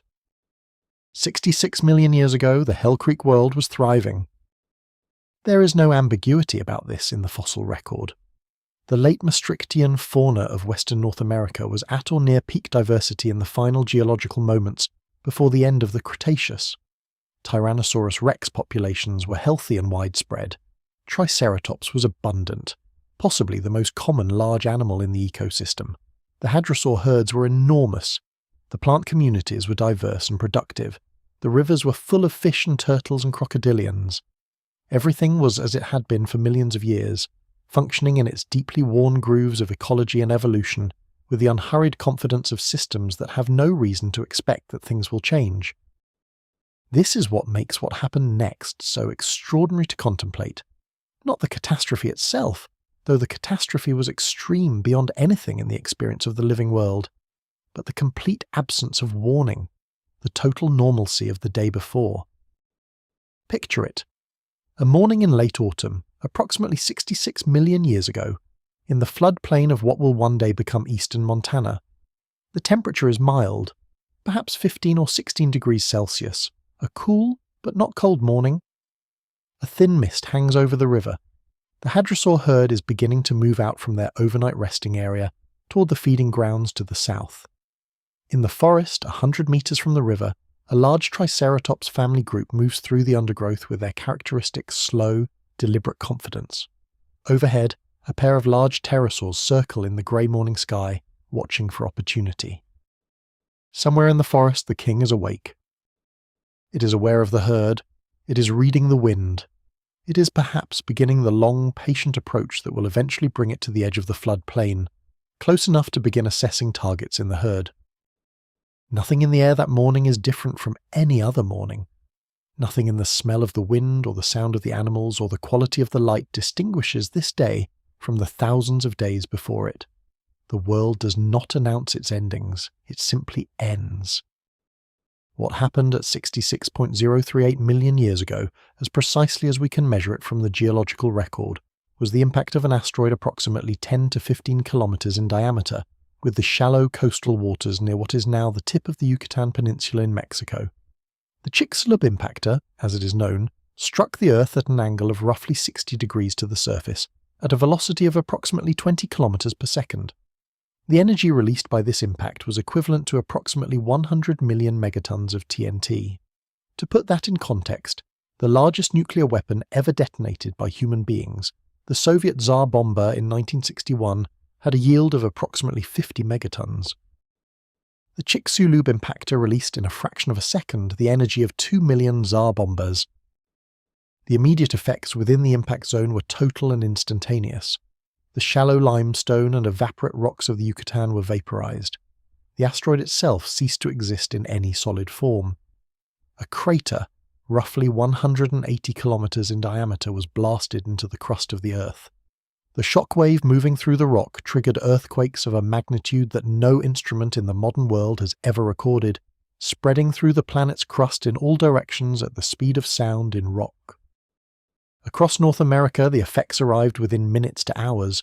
A wall of superheated material, ejecta thrown upward from the impact point, arced through the upper atmosphere and came back down across the continent as a rain of incandescent particles, heating the surface to temperatures that ignited wildfires across millions of square kilometers. The sky was not dark yet. In those first hours, across most of North America, the sky was on fire. In the Hell Creek floodplain, this meant a sudden, catastrophic increase in ambient temperature, temperatures rising to levels that were lethal to most exposed animals within an hour or less. The birds in the tree canopy would have died in their trees. The insects would have died in the air. The large animals in the open, the hadrosaur herds on the floodplain, the pterosaurs in the sky, would have experienced the thermal pulse as a wave of heat unlike anything their physiology could manage.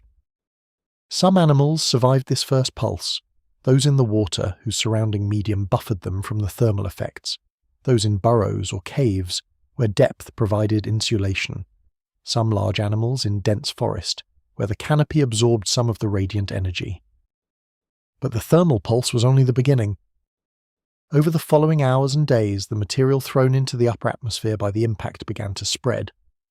Billions of tons of dust and sulfur dioxide and carbon particles, some from the impact itself and much more from the global wildfires that the impact ignited, began to form a stratospheric veil that reduced the sunlight reaching the surface.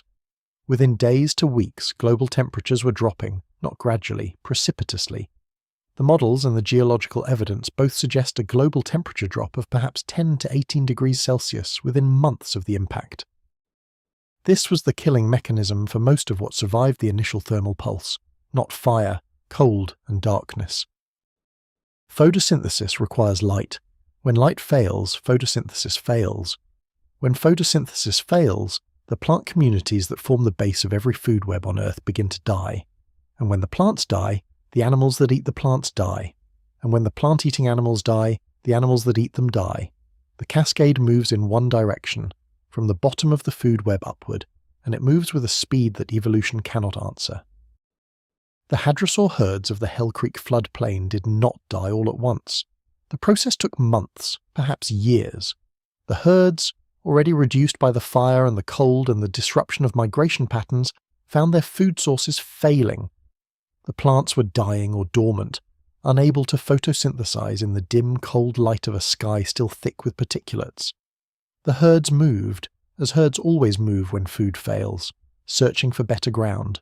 But the failure was global, not local, and there was no better ground anywhere. The last Tyrannosaurus rex did not die in a dramatic last stand. That is not how most things end. It is more likely that the last individuals of the species died as populations always decline toward extinction, slowly, individually, in scattered locations, separated by the collapse of the ecosystem that had sustained them.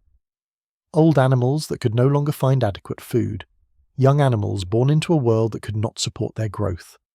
The reproductive rate of a large animal like Tyrannosaurus rex was not high enough to sustain a population through the catastrophic reduction in prey that followed the impact. The last Tyrannosaurus rex was probably not aware of being the last. It did not know that no others remained.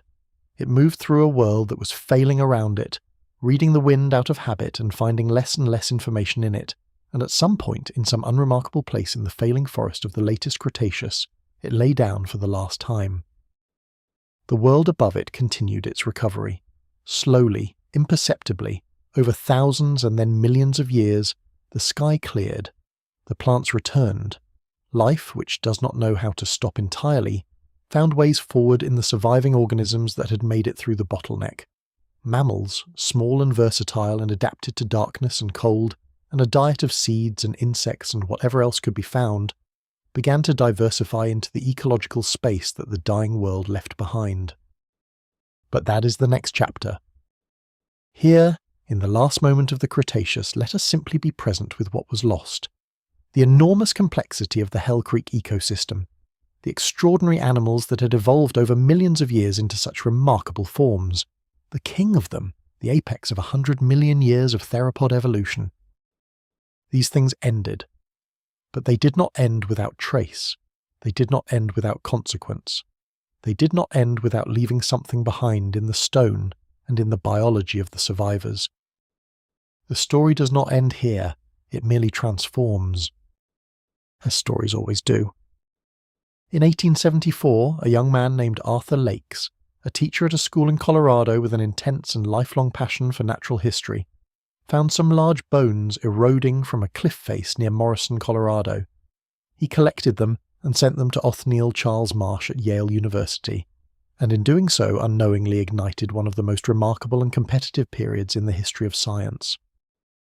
The Bone Wars, as historians of science have come to call the decade and a half of intense, often acrimonious, fossil collecting that followed, produced an astonishing haul of dinosaur material from the American West, and introduced the world to creatures it had never imagined.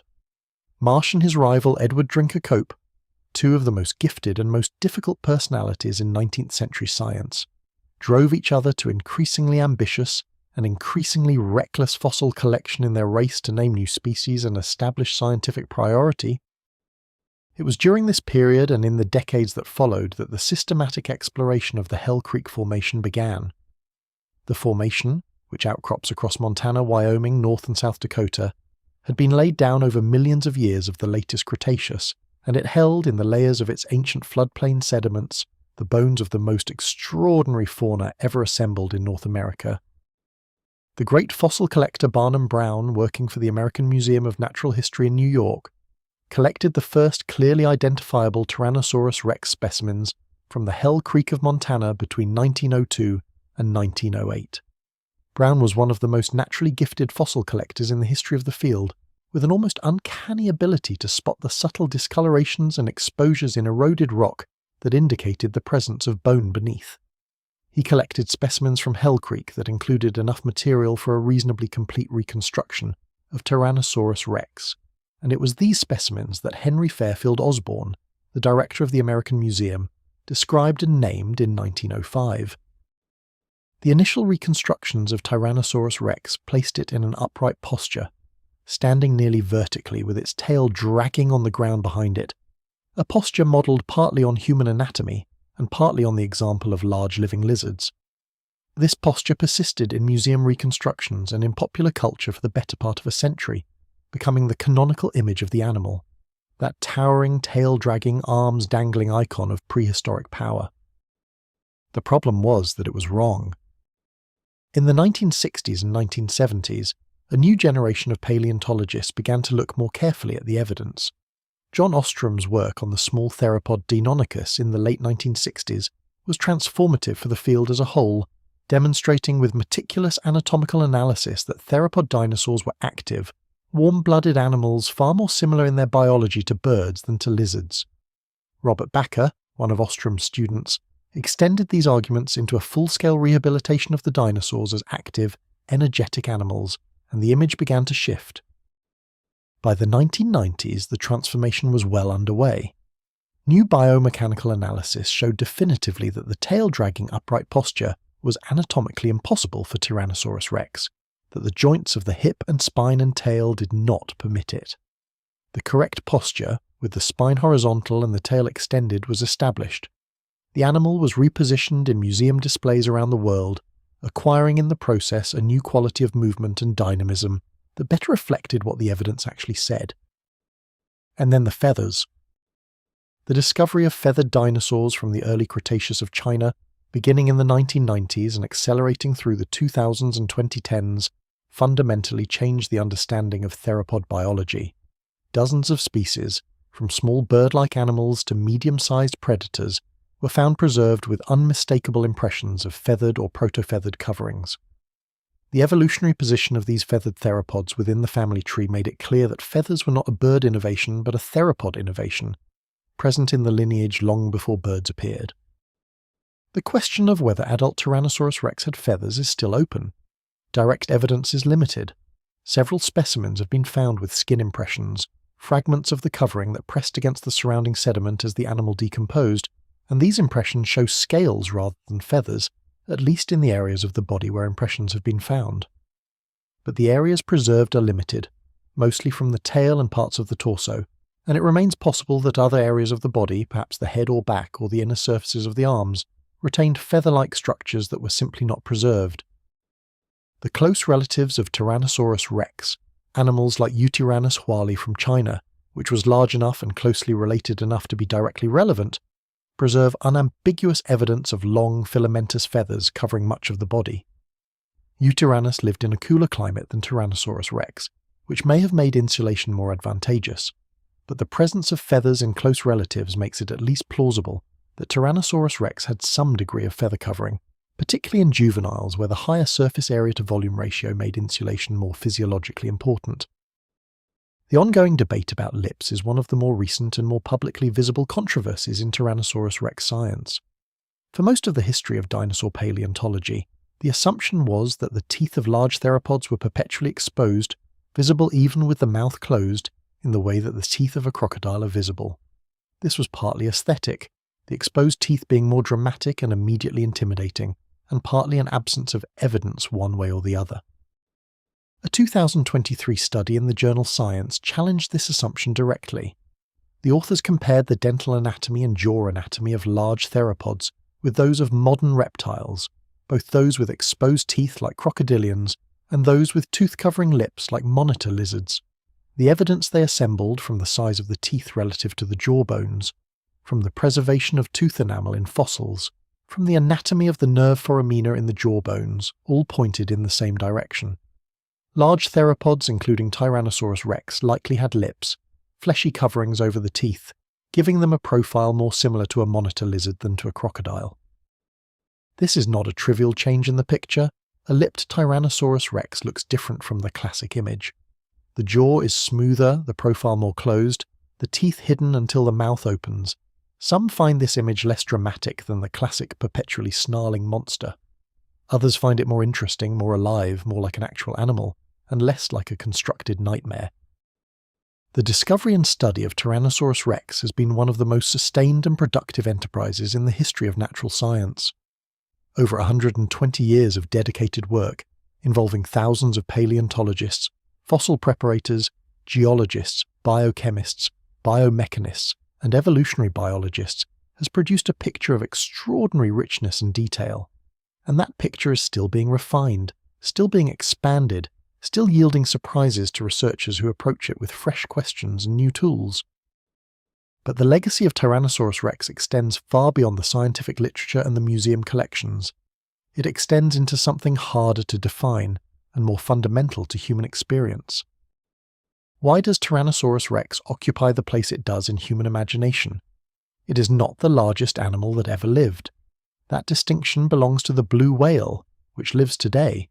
It is not even the largest land animal that ever lived. The giant sauropods of the Jurassic and Cretaceous, Argentinosaurus and its relatives, were larger by body mass. It is not the fastest, or the oldest, or in any simple quantitative sense the most extreme. But it is somehow the one that most fully captures what prehistoric life at its most magnificent actually meant. The combination of scale and predatory specialization, of anatomy so precisely and completely devoted to a single purpose, of a life lived at the absolute apex of a complex and ancient ecosystem. Something in all of this speaks to us across 66 million years in a way that bypasses the rational mind and speaks directly to something older, something that recognizes in the king a kind of pure evolutionary achievement that is impossible not to admire. There is also this: Tyrannosaurus rex is not entirely gone. The birds among us are the living descendants of the theropod dinosaurs, and the evolutionary distance between a modern bird and Tyrannosaurus rex is not as great as the difference in appearance suggests. In the hollow bones of a crow, in the scales on the feet of a sparrow, in the respiratory air sacs of a duck, in the downy feathers of a hatchling robin, the inheritance of the theropod lineage persists. When a bird of prey stoops from height to seize a smaller animal in its talons, it is performing a version of an action that has been performed by theropod predators for over 150 million years. The king is everywhere if you know how to look. In every nest built in spring, in every egg carefully incubated through the long weeks of development, in every moment when a bird cocks its head to listen to the world, with those ancient forward-looking eyes, the lineage of Tyrannosaurus rex continues, diminished in scale beyond all imagining, transformed into something that would be unrecognizable to the Hell Creek world from which it ultimately descends, but continuous, unbroken. The king did not end, it transformed. And in the warm dark of this room, in this quiet moment, with 66 million years of that transformation lying between us and the world of the Cretaceous flood plain, there is something quietly remarkable about the fact that we are here to contemplate it, that the same unbroken chain of life that produced Tyrannosaurus rex also produced, after many long detours and experiments, the capacity to wonder about it. We are the descendants of the small warm-blooded burrowing mammals that survived the end of the Cretaceous by virtue of their size and their flexibility and their ability to eat almost anything and live almost anywhere. We made it because the dinosaurs, when they finally left room for us.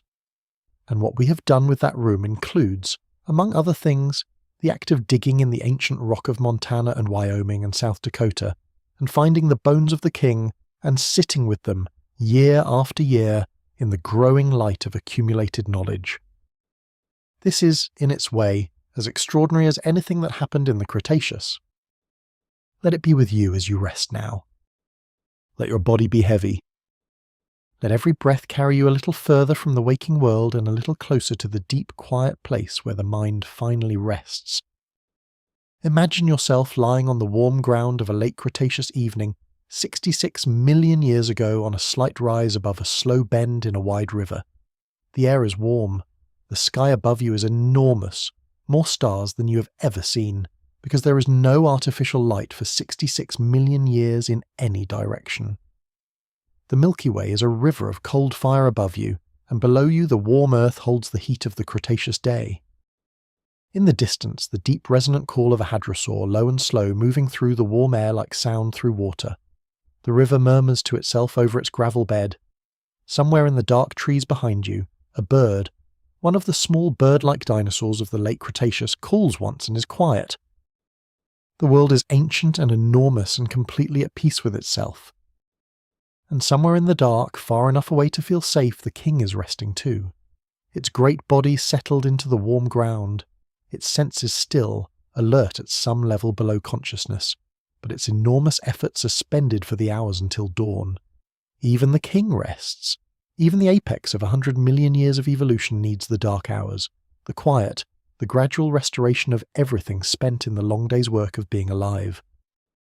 Let that be permission, if you need it, to rest, to let the work of the day be sufficient, to be still as the king is still in the deep and ancient dark.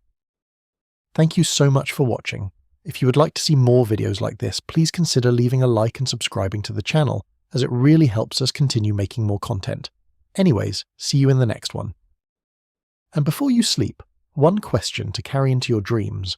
If you could stand in the late Cretaceous and watch Tyrannosaurus rex from a safe distance for just 1 hour, what single moment would you most want to see? Leave your answer in the comments. Everyone is read. Good night. The Western Interior Seaway was more than geography. It was the defining feature of late Cretaceous North America, the central fact around which an entire ecosystem organized itself across millions of years. Picture it as you would picture any great body of water that bisects a continent, drawing moisture from both sides, moderating temperatures along its coast, creating a corridor of habitat that stretches from the warm subtropical south to the cooler north, and providing, along every mile of its shallow shore, the conditions that life in all its forms finds irresistible. The seaway was approximately 1,000 miles wide at its broadest point, somewhere in the middle latitudes of what would eventually become Kansas and Colorado and Nebraska. In these central regions it was not deep, perhaps 600 to 900 feet at maximum, shallowing considerably toward the northern and southern ends where it narrowed toward the coasts that linked it to the open ocean.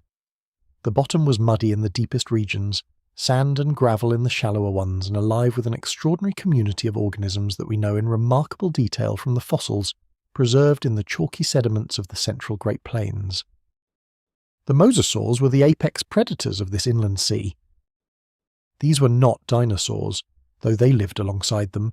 They were reptiles, most closely related to the living monitor lizards and snakes, and they had evolved from terrestrial ancestors into fully aquatic animals over a period of roughly 30 million years.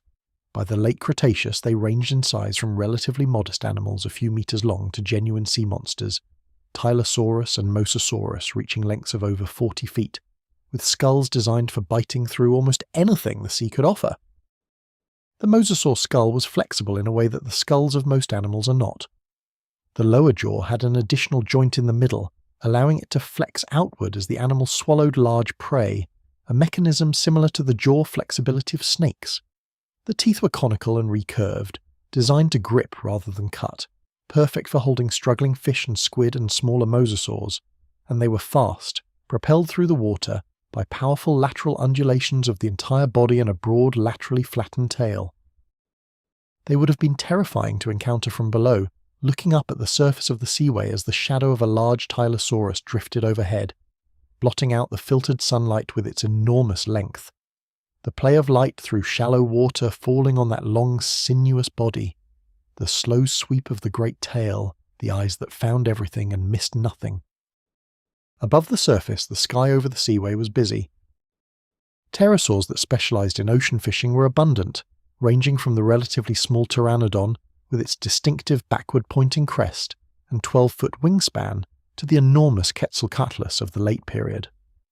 Pteranodon was one of the most successful pterosaurs of the Cretaceous, known from hundreds of specimens and clearly capable of extensive overwater flight, perhaps ranging far from the coast in search of the fish that made up the bulk of its diet.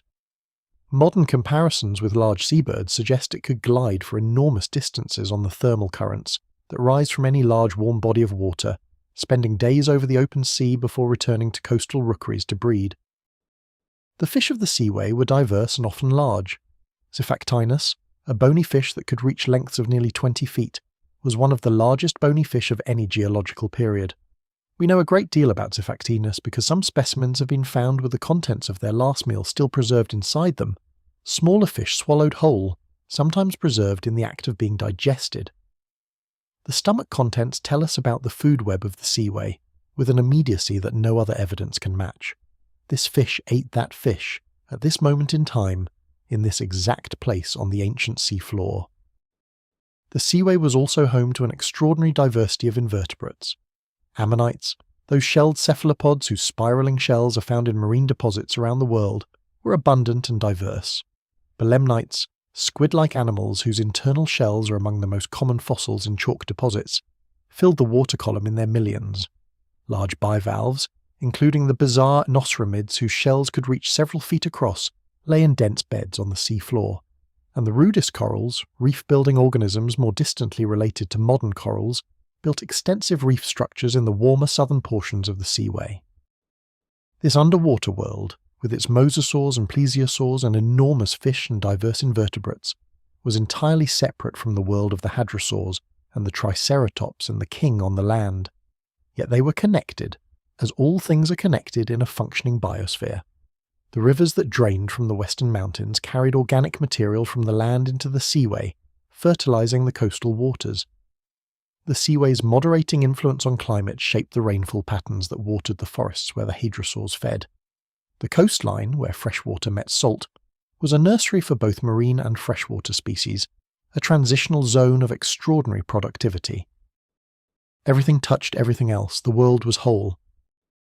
And on the western shore of this inland sea, in the forest and flood plain that stretched between the water and the rising mountains, the king walked its ancient routes and read the wind and hunted and fed and rested under the same enormous sky that arched over the seaway and the mountains and everything between. The whole system, every strand of it, every connection and dependency and mutual relationship that had been built up over millions of years, was running smoothly in the final years of the Cretaceous, running with the confident ease of something that has been working for a very long time and has no particular reason to expect that it will not continue. Let that image settle. A whole world, complete and functioning 66 million years ago, all of its parts in their places, all of its relationships intact, the sea with its great predators, the sky with its pterosaurs, the forest with its herds and its predators and its patient ancient trees, the rivers connecting everything, the sun moving across a sky that was, in those last hours of the world, exactly as it had always been. The tyrannosaur family tree is larger and more complex than most people realize. When we say Tyrannosaurus rex, we mean a specific animal, a specific species that lived in a specific place and time. But Tyrannosaurus rex was the terminal expression of a lineage that stretched back over 100 million years, and along the way that lineage produced dozens of species, varying enormously in size and geography and ecological role, all of them carrying the particular set of features that mark them as tyrannosaurs and distinguishes them from the other branches of the theropod family tree. The features that define a tyrannosaur are not always the ones that first come to mind when you think of Tyrannosaurus rex. They are not primarily features of size, because the earliest tyrannosaurs were small. They are structural features, details of skull anatomy and hind limb proportions and dental morphology that persist through the entire lineage from the small feathered guanlong to the enormous Tyrannosaurus rex itself. The premaxilla, the bone that forms the very front of the upper jaw, is D-shaped in cross-section in tyrannosaurs, a distinctive feature not shared by most other theropods. The teeth in this front portion of the jaw are correspondingly D-shaped, thick and robust rather than the flattened blade shape seen in most other large predatory dinosaurs. The skull has a pair of distinctive ridges running along the top from behind the eyes, forward toward the snout, giving the tyrannosaur skull a characteristic profile when seen from above or in three-quarters view. The tibia, the main lower leg bone, is longer than the femur in most tyrannosaurs, a proportion associated with running efficiency. The hallux, the small innermost toe that points backward in birds, is reduced and elevated in tyrannosaurs, not touching the ground during normal walking. These features, in combination, define the tyrannosaur body plan across all its diversity. When paleontologists examine a new specimen and determine whether it belongs to the tyrannosaur lineage, these are the features they are looking at. The diversity within the lineage is extraordinary. The coelurosaur ancestors of tyrannosaurs appear in the fossil record in the Middle Jurassic, roughly 165 to 170 million years ago, in Asia. The earliest unambiguous tyrannosaurs proper, animals with the full suite of tyrannosaur features, appear around 160 million years ago, also in Asia. Asia was the cradle of the lineage, the place where the particular combination of features that defines tyrannosaurs first appeared and where the early diversification of the group took place. Guanlong from China is among the earliest well-documented tyrannosaurs, small and crested and thoroughly unremarkable in terms of ecological importance, but carrying, in its skull anatomy and tooth shape and hind limb proportions, the clear marks of the lineage that would eventually produce the king.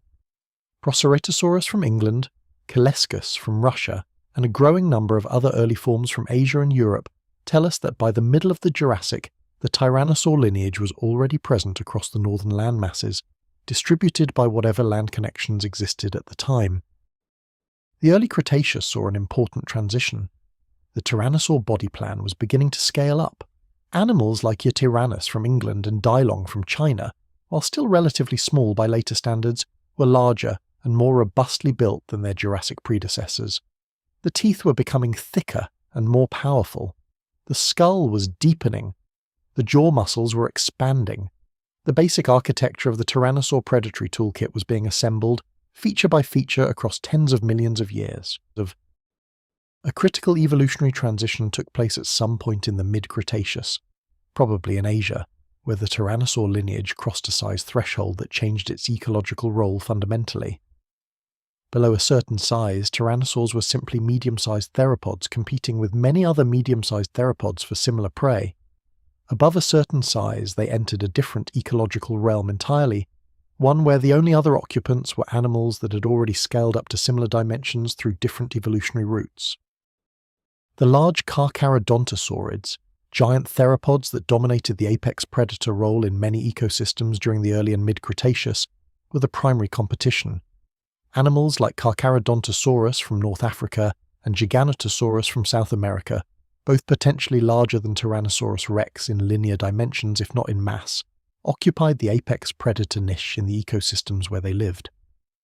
In Asia and North America during the mid-Cretaceous, the tyrannosaurs and the carcharodontosaurids competed for the same ecological role, and gradually, through a process that we can trace only in outline in the fossil record, the tyrannosaurs won. Why they won is not entirely clear. It may be that the tyrannosaur cranial design, with its thick bone-crushing teeth and broad, powerful jaw, gave it an advantage in processing carcasses more completely, extracting more nutrition from each kill. It may be that the tyrannosaur respiratory system, inherited from its theropod ancestors and similar to the one-way flow system of modern birds, gave it a metabolic advantage in sustained activity. It may be that the tyrannosaur reproductive strategy, whatever it was, produced offspring more resilient to environmental fluctuations. Or it may simply be contingency, the accumulation of small advantages across millions of years that compounded over time until the tyrannosaur lineage was positioned perfectly to capitalize on ecological opportunities that the carcharodontosaurids could not. By the time the late Cretaceous arrived, the carcharodontosaurids were gone from the northern landmasses. The tyrannosaurs had the apex predator role to themselves in Asia and North America, and they proceeded to radiate into it with remarkable thoroughness. Daspletosaurus in North America, Tarbosaurus in Asia, Albertosaurus and Gorgosaurus in the northern parts of North America, Zhuchengtyrannus in China. These were the tyrannosaurs that immediately preceded and accompanied the rise of Tyrannosaurus rex itself. Each of them was a formidable animal in its own right, apex predators of their respective ecosystems, each showing the full expression of the tyrannosaur design in slightly different proportions and slight variations of skull anatomy and tooth shape.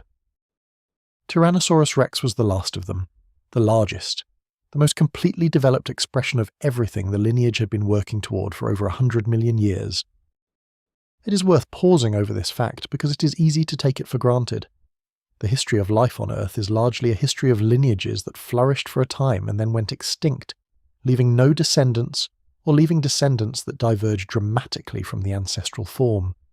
The tyrannosaur lineage is unusual in the duration and consistency of its evolutionary direction. 100 million years of gradual refinement toward the same basic design, each generation a slightly more capable version of the last, the whole process driven by the same basic selective pressure, the need to hunt and kill large prey in a world that was always finding new ways to resist being hunted and killed. The culmination of that process was an animal that stood 13 feet tall at the hip, weighed up to 9 tons, could smell prey from several miles away, could bite through bone with more force than any other land predator in Earth's history, and could sustain its enormous body across a territory of perhaps 50 to 100 square miles. This was not an accident.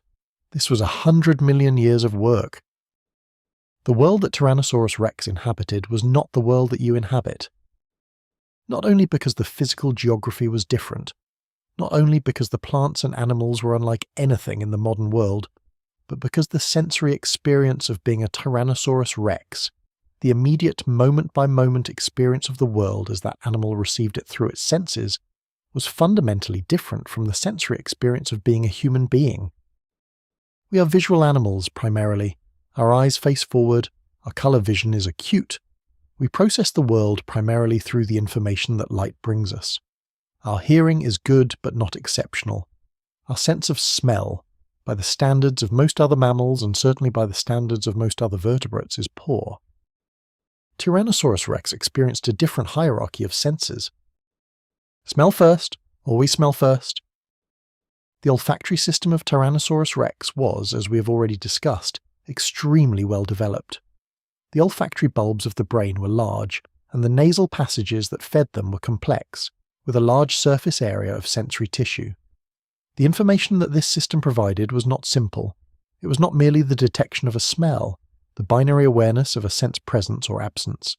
It was the reading of a rich, multi-dimensional chemical landscape, a map of the world that contained information about species identity, individual identity, age, sex, reproductive state, health status, recent movements, diet, and emotional state of every animal that had passed through a given area within the past hours or days. We know this because we can study its living analogues, Dogs are the most familiar example. A dog's olfactory system, which is far inferior to that of many wild carnivores, but still several thousand times more sensitive than a human's, processes scent information in a way that neuroscientists are only beginning to fully understand. The information content in a smell, to a dog, is something like what the information content in a complex scene is to a human. Rich, detailed, layered, full of implication. When a dog approaches a lamppost that several other dogs have visited, it is reading something more like a newspaper than like a simple signal. Tyrannosaurus rex was reading a world written in scent with a sensitivity that probably exceeded that of any modern terrestrial predator. Moving through the Cretaceous landscape, it was receiving a continuous stream of olfactory information from every direction, building and updating a dynamic map of its territory that told it, among other things, where the hadrosaur herd had been in the last day, whether they had been moving toward or away from the river, whether any individuals in the herd were carrying the chemical signatures of illness or injury, whether any other large predators had been through the area recently, and whether there was any carrion within olfactory range. This olfactory world was not subordinate to the visual world. For Tyrannosaurus rex, smell was probably the primary sense, the one that organized and directed all other perception, the one that answered the first question any predator needs to answer: where is the food? Vision came second, but not a distant second. The binocular visual field of Tyrannosaurus rex, that region of space visible to both eyes simultaneously, was approximately 55 degrees wide, comparable to that of a modern hawk. In practical terms, this means that anything directly ahead of the animal was seen in 3 dimensions with full depth perception. The distance to an object, the speed of its approach or retreat, the precise location of its feet relative to the ground, all of this was accurately perceived and rapidly processed. The visual acuity of Tyrannosaurus rex, the sharpness of its vision, has been estimated based on the size and structure of its eyes and the proportions of the optic lobes in the brain. The estimates are impressive. Some researchers have suggested that Tyrannosaurus rex had visual acuity approximately 3 times greater than that of a modern eagle, which is itself approximately 8 times more acute than human vision. If these estimates are correct, Tyrannosaurus rex could see a stationary object from a distance of roughly 6 kilometers in clear conditions. This extraordinary acuity, combined with a binocular depth perception, gave the king a visual system that could detect and precisely locate prey at enormous distances. On the open flood plain, on a clear day, a Tyrannosaurus rex could potentially see the hadrosaur herd moving 2 or 3 miles away with enough clarity to distinguish individual animals and read their behavior. The hearing of Tyrannosaurus rex was, as noted earlier, tuned toward low frequencies. The cochlea, the hearing organ of the inner ear, was relatively elongated in comparison to those of other theropods, a shape associated with sensitivity to lower frequency sounds in modern animals. Low-frequency sounds have a particular physical property that makes them valuable to a large predator in a forested landscape. They travel farther and penetrate obstacles better than high-frequency sounds. The deep contact calls of a hadrosaur herd, the low-frequency rumbles that carry across several kilometers of open ground, would have been clearly audible to Tyrannosaurus rex at distances that would have been inaudible to most other contemporary predators. The very low-frequency seismic vibrations transmitted through the ground by the movement of a large herd, which some researchers speculate may have been perceptible to Tyrannosaurus through bone conduction from the feet, would have provided additional directional information about the movements of large prey animals. And there is one more sensory system worth considering, one that is rarely discussed in popular treatments of tyrannosaur biology, but that may have been significant. The bones of the Tyrannosaurus skull, particularly the bones around the snout and the lower jaw, are covered with small foramina, tiny holes through which nerves and blood vessels pass to supply the overlying skin. In modern crocodilians, similar surface features are associated with an elaborate system of sensory pits in the skin, mechanoreceptors that can detect pressure waves in water and vibrations transmitted through solid surfaces. This sense allows crocodilians to detect the movements of prey in the water even in complete darkness, and to read the surface of water for information about what is happening nearby. Whether Tyrannosaurus rex had anything analogous to this system is not known. The foramina in the skull bones could indicate simple nerve supply to the skin, nothing more. but their density and distribution has led some researchers to propose that the face of Tyrannosaurus rex may have been covered with a highly sensitive skin that could detect vibrations and pressure changes in the air, a kind of distance touch that could complement smell and vision in providing information about the immediate environment. Imagine then the sensory experience of a Tyrannosaurus rex approaching a prey animal in a forest, in dim light, at short range. The smell of the animal, rich with information about its species and its individual identity, and its health, and its emotional state, arriving in a complex waveform that the enormous olfactory apparatus was processing in real time. The sounds, both airborne and transmitted through the ground, telling the story of the animal's position and movement and speed. The visual information, even in poor light, capturing the shape and motion of the prey. And perhaps, at very close range, subtle pressure waves in the air from the movement of a large animal, detected through a skin that had evolved over millions of years to be exquisitely sensitive. The king knew where everything was, always. In the deep Cretaceous forest, in the warmth of afternoon, nothing moved through the king's territory without the king knowing it. The territory was not just a geographical space, it was a sensory space, constantly monitored and constantly updated by a system of perception that was, in its integration and sensitivity, among the most sophisticated that evolution had ever produced in a large land animal.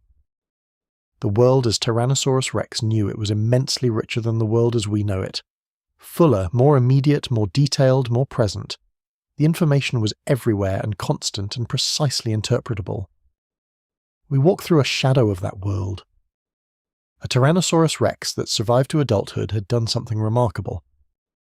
The path from egg to apex predator was not straightforward, not safe, not guaranteed, and for the vast majority of the individuals that began it, it ended early, in the silent evidence of bones that did not make it into the fossil record, because the animals that bore them did not survive long enough to be preserved in the right place and the right conditions.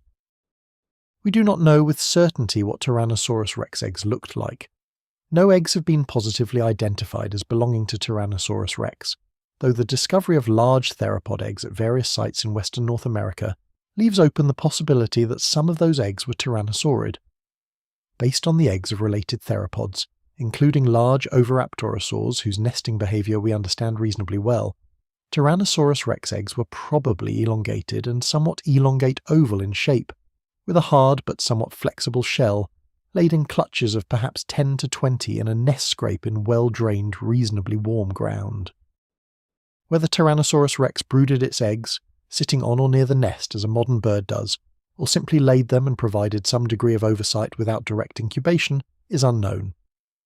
The large body mass of an adult Tyrannosaurus rex makes direct brooding of eggs unlikely, since an animal of 9 tons sitting on a nest of eggs would destroy them immediately. But some degree of nest attendance, guarding the eggs from predators, and possibly regulating the temperature of the nest through position and behaviour, is consistent with what we see in large retite birds and in crocodilians, both close relatives of the theropod lineage. The hatchlings, when they emerged, would have been tiny by adult standards. Based on scaling from related species and from the egg sizes that seem most plausible, Tyrannosaurus hatchlings were probably about a foot to 18 inches long, covered in downy proto-feathers for insulation, and immediately mobile in the way that precocial birds are mobile from hatching. They would have needed to feed almost immediately, and they would have been vulnerable to an enormous range of predators that the adult was too large to fear. The juvenile growth record, preserved in the growth rings of bones from animals that died young, tells us that the early years of a Tyrannosaurus rex's life were characterized by rapid, but not explosive growth. A young Tyrannosaurus rex in its first few years was growing quickly, but was still a relatively modest-sized animal, perhaps comparable in size and ecological role to a large modern monitor lizard or a small theropod of a different lineage. These young animals were not apex predators. They were competing with a whole different suite of smaller theropods for prey in the small to medium size range. This is an important point. Juvenile Tyrannosaurus rex and adult Tyrannosaurus rex were, in some functional ecological sense, different animals living in different ecological niches. The adult was a bone-crushing megapredator specialized for hunting and killing animals of its own approximate size class. The juvenile was a lithe, fast-moving predator of small to medium prey, equipped with a very different jaw shape and tooth proportions that reflected its different dietary needs. Some researchers have proposed that the presence of juvenile Tyrannosaurus rex in Hell Creek ecosystems may actually explain the relative scarcity of medium-sized theropods in those ecosystems compared to earlier times. The juveniles were occupying and possibly competitively excluding the medium predator niche that in other ecosystems was filled by dedicated medium-sized theropod species. The Tyrannosaurid lineage was, in effect, simultaneously filling 3 or 4 ecological roles in its home ecosystem, from the small fast juvenile to the enormous adult, a kind of ecological plasticity that may have contributed significantly to its success. The explosive growth phase, that period between roughly 14 and 18 years when a Tyrannosaurus rex could gain 1,500 pounds per year, must have been physiologically demanding beyond anything we can easily imagine. The metabolic requirements of building nearly a ton of new tissue per year would have been extraordinary. The animal's dietary needs during this period would have been enormous, requiring the successful capture and consumption of large prey at a frequency and reliability that would have been challenging even for an accomplished predator. The mortality rate during this growth phase was probably high. The animals that made it through were the ones with the best combination of health, skill, and luck, the ones whose territories contained adequate prey, whose bodies could sustain the metabolic demands of rapid growth without succumbing to the infections and injuries that were a constant risk in such an active lifestyle. Those that made it through emerged, at the far end of that growth phase, into something qualitatively different from what they had been before. Not just larger, but occupying a different relationship to the world. No longer subject to predation from anything except other large tyrannosaurs. No longer competing with the small and medium theropods that had shared their earlier ecological niche. Now at the apex. Now the king. The social life of a young adult Tyrannosaurus rex in those first years after the growth phase was probably characterized by the establishment of territory and the working out of social relationships with older, established individuals. The healed wounds visible on many adult specimens, the bites from other Tyrannosaurus rex that were sustained and survived, probably reflect these early adult social negotiations, the physical arguments about who occupied which part of which territory, arguments conducted in the only language available. Gradually, through years of these negotiations, the most successful individuals would have established stable territories that they held for decades. These territories, with their familiar river systems and forest stands and floodplain feeding areas, would have been known in intimate detail, every feature of the land read and remembered and used. The knowledge of a long-lived apex predator is not a simple thing. Over decades of moving through the same landscape, the king would have accumulated a spatial memory of extraordinary detail and precision, a map of its world that included not just the fixed geography, but the temporal patterns of prey movement, the seasonal rhythms of flood and drought, the locations of water sources and shelter, and the particular places where prey animals reliably appeared at particular times of year. This knowledge was valuable, perhaps as valuable as the physical capabilities that made the king such an effective predator. The oldest, most experienced individuals were not just the largest, they were the most capable, in the fullest sense of the word. They knew their world, and in knowing it, they moved through it with a confidence that required no display, no vocalization, no demonstration. The king did not need to announce itself. Its presence was announcement enough. There is a question that has occupied paleontologists and popular imagination alike for as long as Tyrannosaurus rex has been known. Was it primarily a hunter, or primarily a scavenger? The debate was never really settled in the clean, definitive way that scientific debates ideally resolve. Instead, it dissolved gradually into a more nuanced understanding that makes the original either-or framing look somewhat naive. Jack Horner, one of the most prominent and influential tyrannosaur paleontologists of the late 20th and early 21st century, argued forcefully and productively for the scavenger hypothesis, that Tyrannosaurus rex was not primarily a hunter, but primarily a large, specialized scavenger, finding and consuming carcasses rather than making kills. The evidence he marshaled was real, and deserves acknowledgement. Tyrannosaurus rex had relatively small eyes for its body size compared to active pursuit predators. Its binocular vision was more consistent with a scavenger's need to focus on a carcass than with a pursuit hunter's need to track fast-moving prey. Its legs were too large, and its centre of mass too high for the kind of sustained high-speed pursuit that would be necessary to catch hadrosaurs consistently. The response to the scavenger hypothesis was also substantive. Modern African ecosystems provide a natural experiment. The largest terrestrial scavenger, the spotted hyena, is well known to be also a highly effective hunter, and indeed kills the majority of the food it consumes despite its reputation as a scavenger. There is no large terrestrial ecosystem in which the top consumer subsists entirely on carrion, because carrion is too spatially unpredictable and too quickly consumed by competitors to be a reliable food source for an animal of Tyrannosaurus rex's size. The energetic requirements of a 9-ton warm-blooded animal are too large to be met by scavenging alone. The synthesis that has emerged from this debate is more interesting than either extreme position. Tyrannosaurus rex was an opportunist of the highest order. It hunted when hunting was productive, and scavenged when scavenging was available, in the way that virtually every large carnivore in the modern world does. The specific proportions of hunting versus scavenging in its diet probably varied by season, by the individual animal's condition and age, by local prey availability, and by the density of carrion in the environment. The fossil evidence for active predation is compelling. Healed bite marks from Tyrannosaurus rex teeth on the bones of prey animals tell us that those animals were alive when bitten, survived the encounter, and lived long enough afterward for bone remodeling to occur. If Tyrannosaurus rex were only a scavenger, there would be no mechanism for an animal to receive a Tyrannosaurus bite and survive. The existence of healed bite wounds on living prey is direct evidence of predation attempts that did not immediately succeed in killing the prey animal. The most dramatic evidence of this kind comes from an Edmontosaurus specimen with a Tyrannosaurus bite mark on one of its tail vertebrae, a bite that was delivered with enough force to leave a deep gouge in the bone, and around which the bone then healed and remodeled over what must have been at least several months of subsequent life. This hadrosaur was attacked by Tyrannosaurus rex and escaped. The king bit it on the tail, perhaps as the animal was fleeing, and the hadrosaur pulled free or was not held firmly enough, and it ran, and its body repaired the wound, and it continued to live in its herd, carrying in its skeleton a permanent record of the moment when it almost died. This evidence is important not just for what it tells us about predation, but for what it tells us about the hadrosaur. It was not simply a prey animal, not simply a body of meat moving through the world toward its inevitable consumption.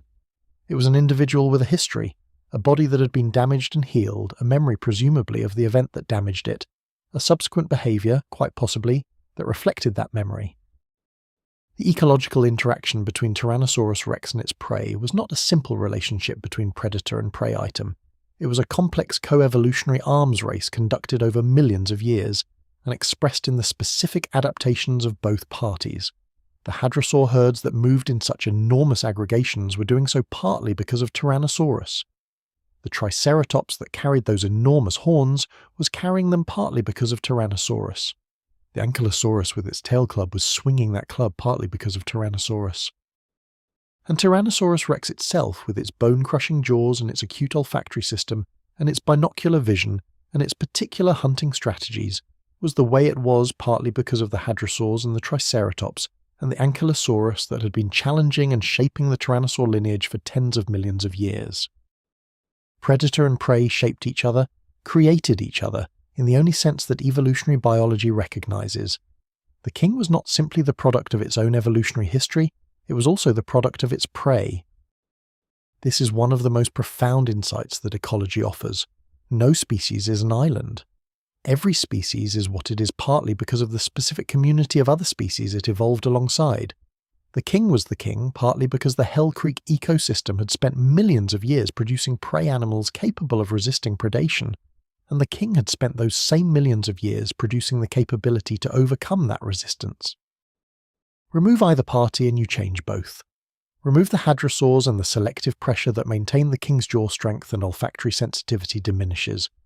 Remove the king, and the selective pressure that maintained the hadrosaur's herd behaviour and alarm systems and defensive anatomy diminishes. Everything was connected, everything depended on everything else.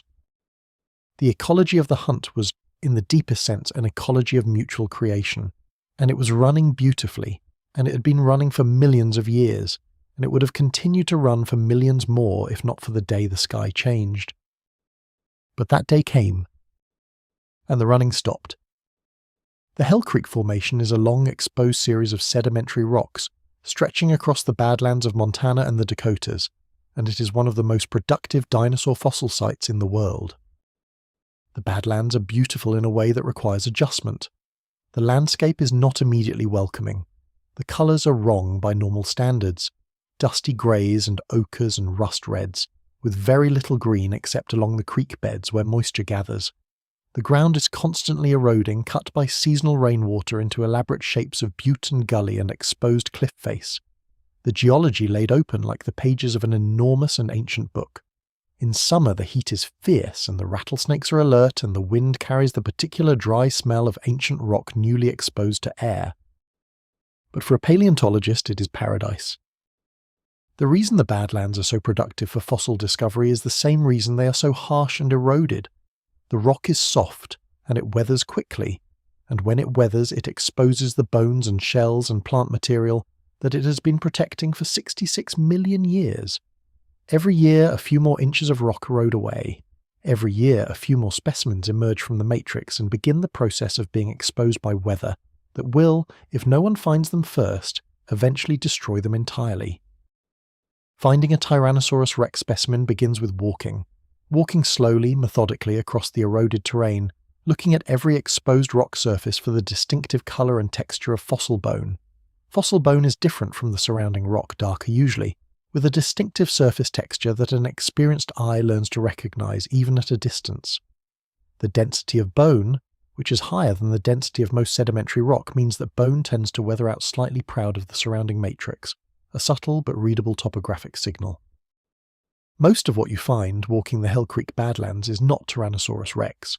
The most common large fossil vertebrate in the Hell Creek is Triceratops, which appears in the fossil record at a frequency roughly 3 times that of Tyrannosaurus rex. Hadrosaur material is common. Turtles and fish and crocodilian remains are abundant. A large theropod bone, when you find one, sends a particular kind of attention through an experienced paleontologist's mind. The size is right, the density is right, the texture is right. The thought forms carefully, because false hopes are a significant occupational hazard. This might be something. The preparation of a large tyrannosaur specimen is one of the most demanding and time-consuming tasks in all of natural science. The bones must be exposed from the surrounding matrix with tools ranging from pneumatic air scribes to dental picks to very fine brushes, the removal proceeding at a rate that is sometimes measured in millimeters per hour. The rock matrix must be removed carefully enough not to damage the bone surface, but the bone surface of a 66 million-year-old specimen is often fragile, mineralized, but still subject to mechanical damage from careless handling. Large specimens like Sue or Stan require years of preparation work before the bones are fully exposed and ready for scientific study and display. The preparation of Sue, which began in 1990, was not completed until 1999, 9 years during which the bones were slowly and painstakingly freed from the sandstone matrix that had protected them for 66 million years. The technology available to paleontologists has transformed what can be learned from a prepared specimen. Computed tomography, the same scanning technology used in medical diagnosis, allows researchers to look inside fossil bones without any physical intervention. The internal structure of a tyrannosaur bone, its growth rings and vascular canals and internal cavities, can be mapped in 3 dimensions and studied in detail without removing a single gram of material.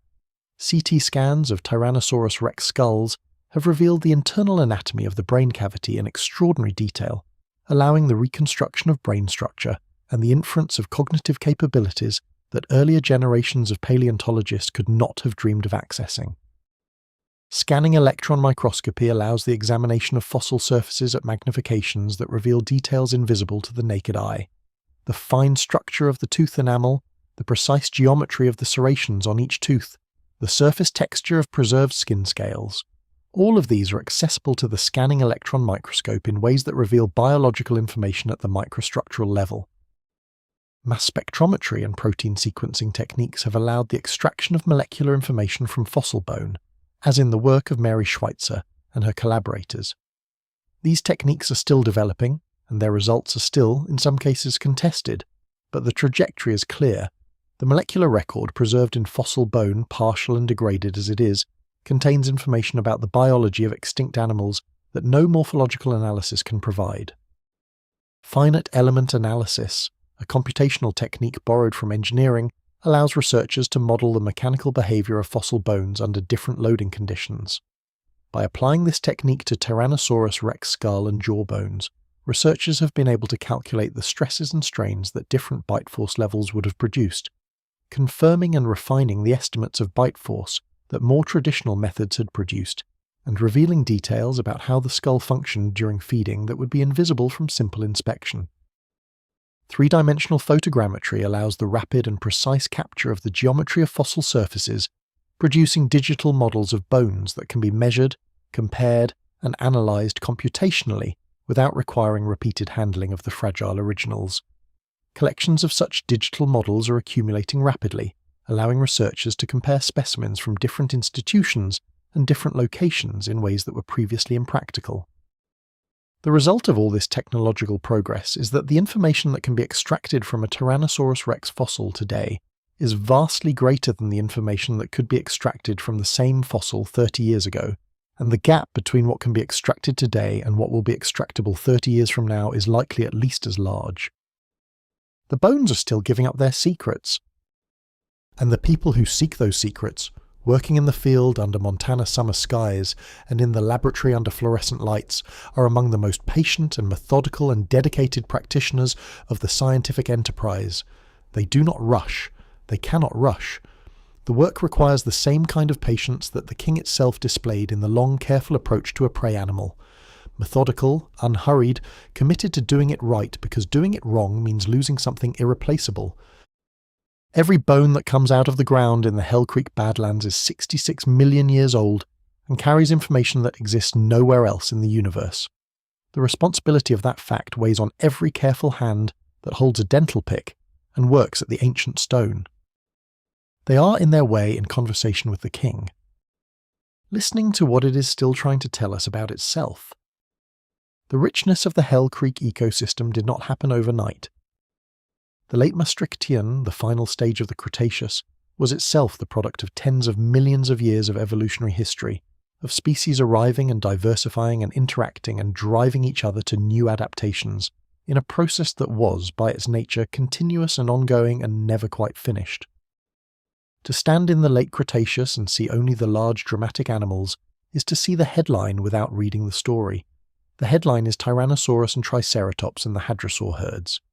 But the story is a complex interlocking community of organisms at every scale, from the microbes in the soil to the largest predator on land, each one playing its role in a system of extraordinary functional elegance.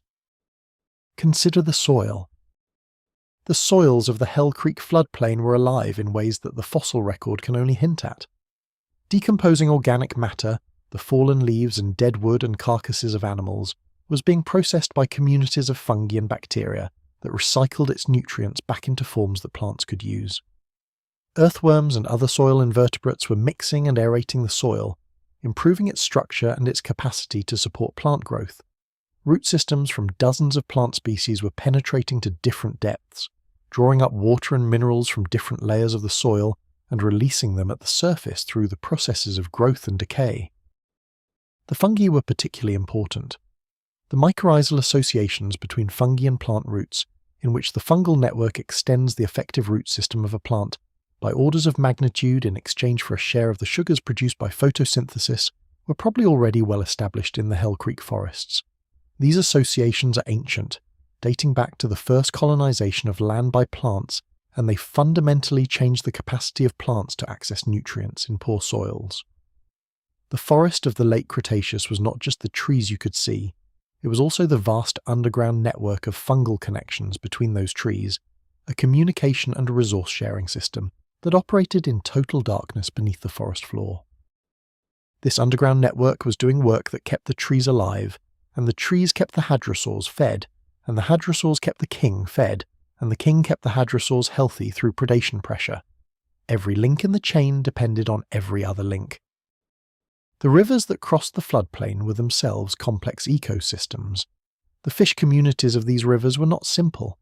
Multiple species occupied different parts of the water column and fed on different prey, creating a stratified community in which energy flowed from the microscopic algae and invertebrates of the bottom through small fish to large fish, and from there to the crocodilians and large aquatic turtles that were the apex predators of the freshwater environment. The interaction between the freshwater and terrestrial ecosystems was constant and reciprocal. Large animals came to the rivers to drink, leaving their disturbances in the bank and their waste in the water, which fertilized the aquatic ecosystem. The rivers overflowed their banks in wet seasons, depositing nutrient-rich sediment across the floodplain, enriching the soils and resetting the vegetation communities that had established themselves in drier periods. The fish and other aquatic animals provided food for the crocodilians and the pterosaurs and the various smaller theropods that hunted along the riverbanks. The flowering plants of the Hell Creek were at this time engaged in one of the most consequential evolutionary experiments in the history of life, the diversification of pollinator relationships. Flowers, in their extraordinary diversity of colour and shape and scent, are adaptations for attracting specific pollinators, and the coevolution of flowers and pollinators had been underway for tens of millions of years by the late Cretaceous, producing a staggering variety of insects whose body shapes and behaviours had been shaped by the flowers they pollinated and vice versa. Bees were present in the late Cretaceous, though they were not yet as diverse as they would become. Beetles, which had been diversifying explosively since the Jurassic, were major pollinators of many Hell Creek flowering plants. Flies and wasps contributed to the pollination network, and birds, the small theropod descendants that were rapidly diversifying in the late Cretaceous, were beginning to enter pollination networks as well, carrying pollen from flower to flower on their feathers as they forage for nectar and small insects. This web of relationships between plants and their pollinators was generating in real time the extraordinary diversity of flowering plants that would eventually come to dominate terrestrial ecosystems worldwide. The Hell Creek flora was a moment in that diversification, a snapshot of a process that was still gathering momentum, still producing new combinations of flower and pollinator, still writing the evolutionary story that would eventually give us every rose and orchid and dandelion that exists in our world. The Hell Creek ecosystem was, in this sense, an engine of future diversity, not just preserving what already existed, but generating, through the constant pressure of ecological interaction and evolutionary response, new possibilities that would unfold over the millions of years that followed. It is a sobering thought that most of that engine was destroyed 66 million years ago, and that the recovery, while ultimately as rich as what came before, took tens of millions of years to rebuild. But it did rebuild. Life is persistent in that way. The capacity to generate complexity, to build intricate webs of relationship and dependency, is deep in the nature of living systems. It does not depend on any particular species or any particular ecosystem configuration. It depends only on time and variation and the patient pressure of natural selection. Given enough time, after even the most catastrophic disruption, life builds back toward complexity, toward richness, toward the kind of intricate, multi-level, mutually sustaining community that makes a paleontologist stop in the middle of a long day at the preparation table and sit quietly with the bone in their hands, thinking about all the living that produced it. The end Cretaceous mass extinction was not total. Total extinction of all life is not something that has happened since the first cells arose in the early oceans of the Archean Earth, and possibly not even then.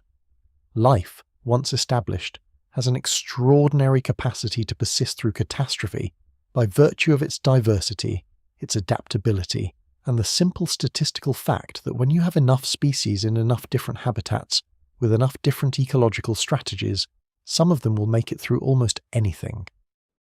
The Chicxulub impact killed approximately 75% of all species on Earth. This is a number of almost incomprehensible scale. 3/4 of all the varieties of living things that existed on the day before the impact were gone within a few thousand years. But 25% survived. 25% of a late Cretaceous world that was, as we have seen, extraordinarily rich and diverse is still an enormous amount of biological variation, still an enormous reservoir of evolutionary potential. Who survived and why? The pattern of survival across different groups of organisms is not random, and it is not entirely predictable, but it reveals consistent themes that tell us something about what features of biology are most, and least protective in the face of this specific kind of catastrophe. Small body size was highly protective. The immediate aftermath of the impact was a world in which food was very scarce. Large animals require large amounts of food to maintain their body mass. Small animals can survive on very little. The selective advantage of small body size in a food-poor environment is simple and overwhelming. A creature that can subsist on a few grams of seeds or insects per day can continue to exist in conditions where an animal that needs several pounds of vegetation per hour to maintain its body temperature will starve within weeks. Dietary flexibility was also highly protective. Generalists, animals that could eat a wide range of food types and were not dependent on any particular resource, were far more likely to find something to eat in the disrupted post-impact world than specialists that depended on a specific food source. When the plants died and the hadrosaur herds collapsed and the fish populations declined, an animal that could eat seeds and insects and carrion and whatever scraps it could find had a survival advantage over every specialist. Burrowing was protective. Animals that could retreat underground were buffered against both the thermal pulse of the impact's immediate aftermath and the cold of the subsequent impact winter. The ground temperature a meter below the surface stays relatively stable even when the air temperature fluctuates dramatically. Burrowing animals could wait out the worst of the environmental disruption in a protected space, emerging to feed when conditions allowed. The ability to enter torpor or dormancy was protective. Animals that could slow their metabolism dramatically, reducing their food and oxygen requirements to a fraction of their normal levels, could survive extended periods of scarcity that would kill animals dependent on constant food intake. The survivors of the end Cretaceous extinction, seen through the lens of these protective features, form a coherent picture. Small mammals, many of them generalists and burrowers, small lizards and snakes, crocodilians whose semi-aquatic lifestyle, ectothermic metabolism, and ability to fast for extended periods made them remarkably resilient. Turtles, similarly ectothermic and capable of extended dormancy. And the birds, small and flexible and capable of exploiting food resources across a wide range of environments.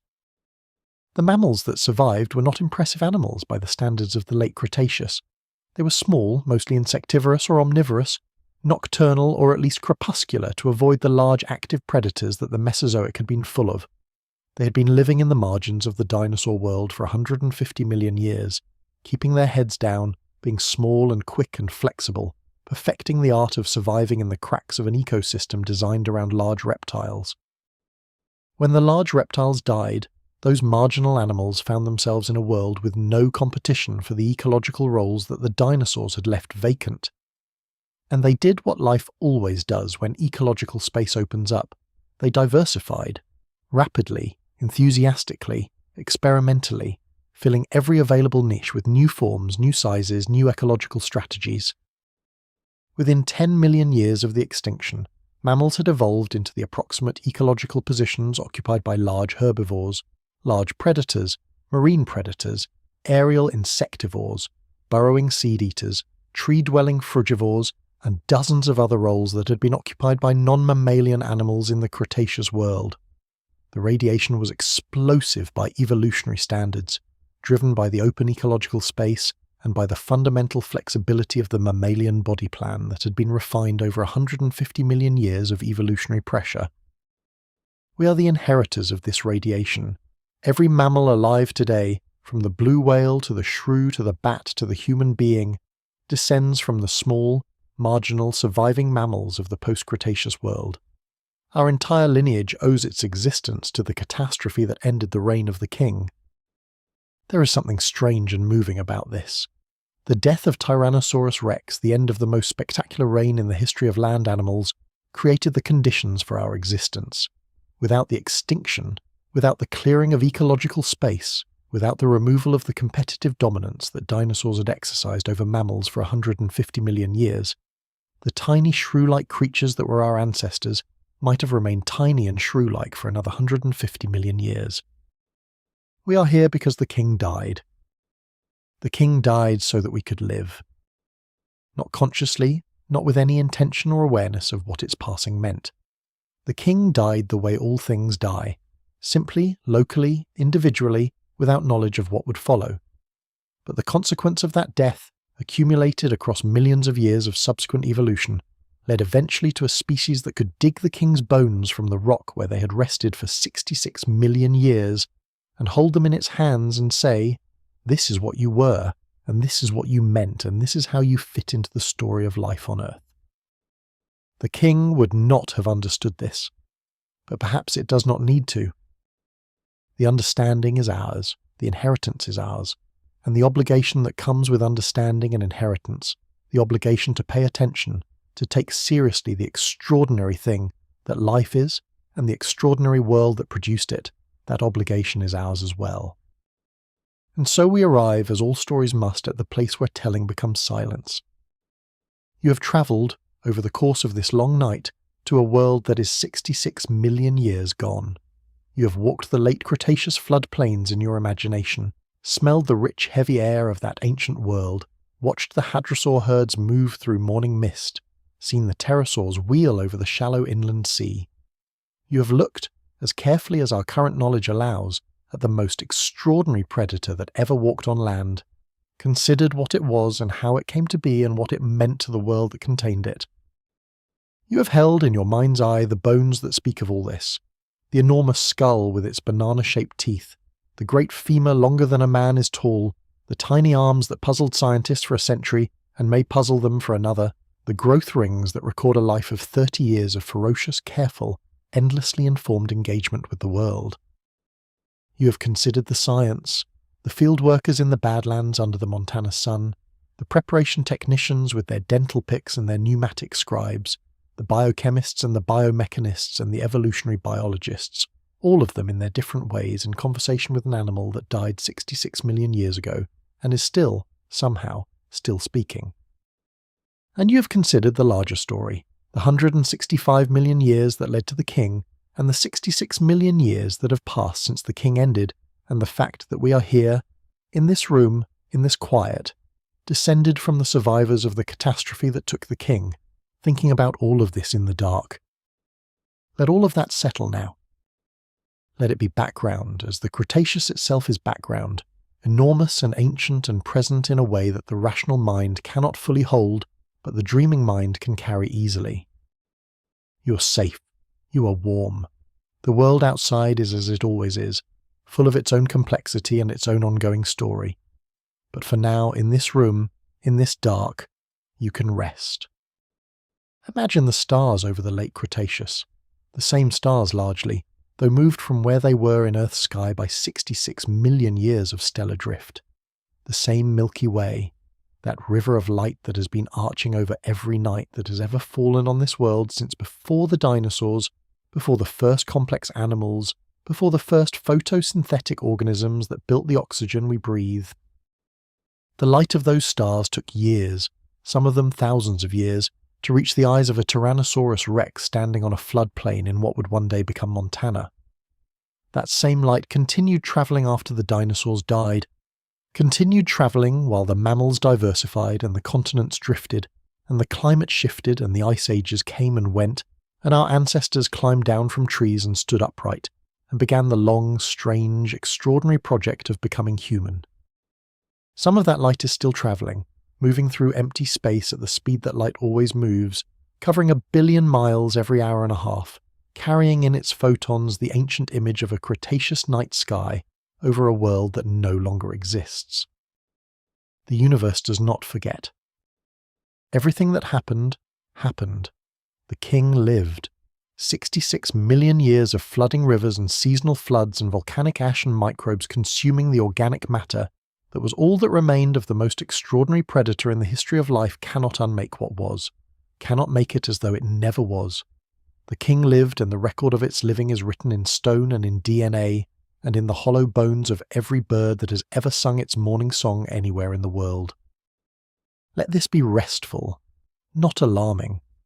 Let the enormous scale of deep time, which can be frightening when it emphasizes the smallness of individual lives, be instead something that carries you gently. You are part of a story that has been running for 4.5 billion years and has produced among its millions of experiments Tyrannosaurus rex and the magnolia and the hadrosaur and the tiny mammals that became us. You are not separate from that story. You are it. You're the latest chapter of the longest story ever told. Rest in that. Let the deep dark of the Cretaceous night settle over you like a warm blanket. Let the distant calls of the hadrosaur herd be the last sound your waking mind holds before it releases its grip on the day and lets the dreaming begin. The king is resting. The world is ancient and vast and full of wonders, and you, right here, right now, in this quiet room, are part of all of it. Sleep well, sleep deep.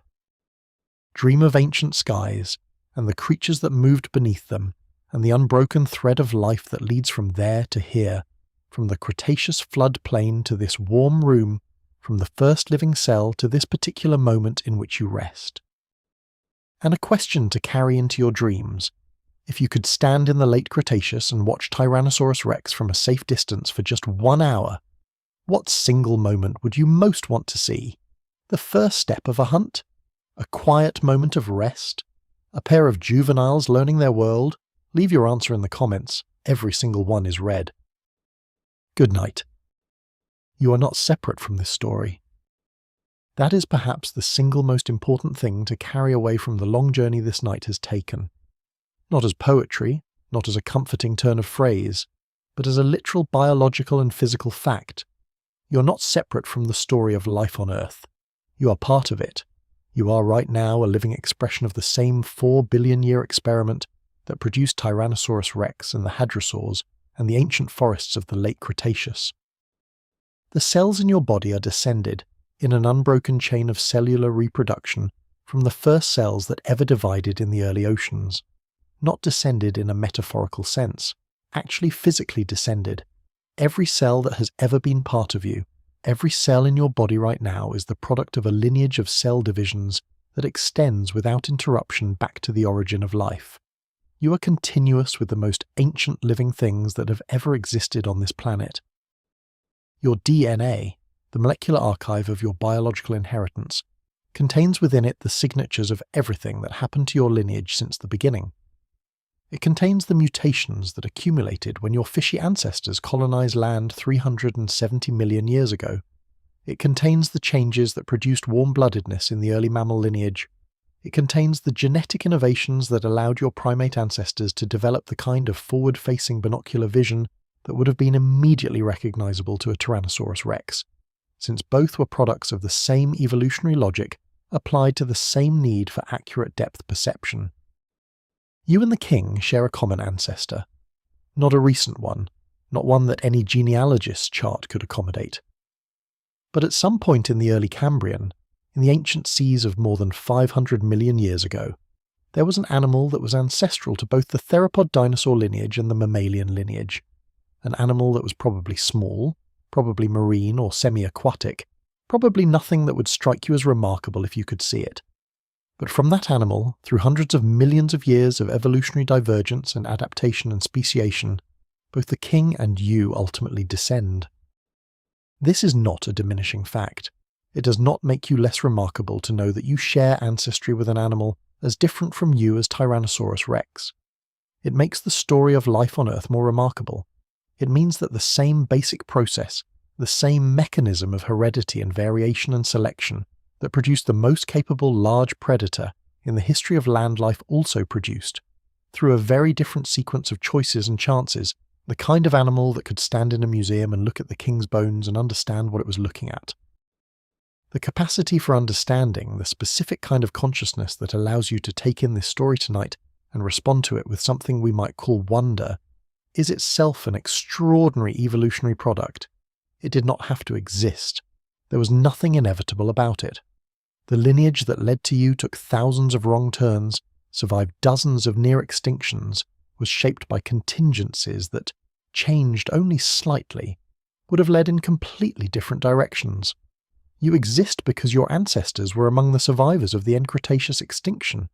You exist because the small, warm-blooded, flexible, intelligent mammals that survived the worst mass extinction since the Great Dying were positioned to diversify into a world that had been cleared for them by a catastrophe they did not cause and could not have anticipated. You are in a real sense the child of the king's death. Not the king's child in any biological sense, The king left no living descendants in your lineage, but the ecological space that the king's extinction created, the world that opened up when the dinosaurs were gone, was the world in which your ancestors flourished and eventually produced you. The inheritance is not genetic, it is ecological. It is the inheritance of a world made available, of niches opened and opportunities created by the ending of the age of dinosaurs. This inheritance comes with nothing that could be called debt or obligation. The king did not sacrifice itself for you. It simply died, in the way all things die, in circumstances that had nothing to do with any particular future and everything to do with the impersonal physics of a rocky object and a planetary surface. But the consequence of that death, multiplied over 66 million years and filtered through the sieve of evolution and ecological change and climate shift and continental drift and all the other forces that shape life on Earth, is you.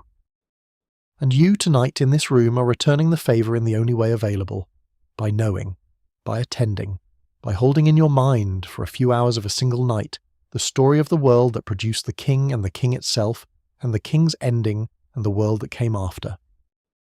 That is not nothing. That is in fact one of the most remarkable things that has happened in the 4.5 billion year history of this planet.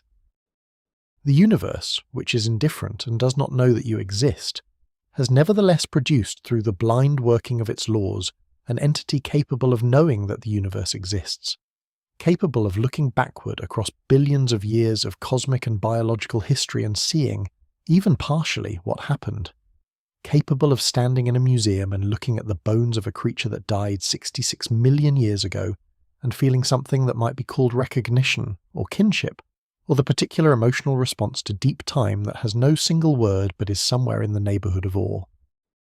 You are that entity, right here, right now, in this room, in this dark. The king would not have understood this, could not have, but you can. And in understanding, you complete something. You close a circle that opened 66 million years ago, in the last day of a Cretaceous morning, when a very large animal walked out of a forest onto a floodplain and began its day in a world it would never know was ending. Rest well. Dream of ancient mornings and the creatures that inhabited them. The king is resting too. Somewhere in the stone, somewhere in the patient mineral dark of the rock that holds what remains of it, the king rests.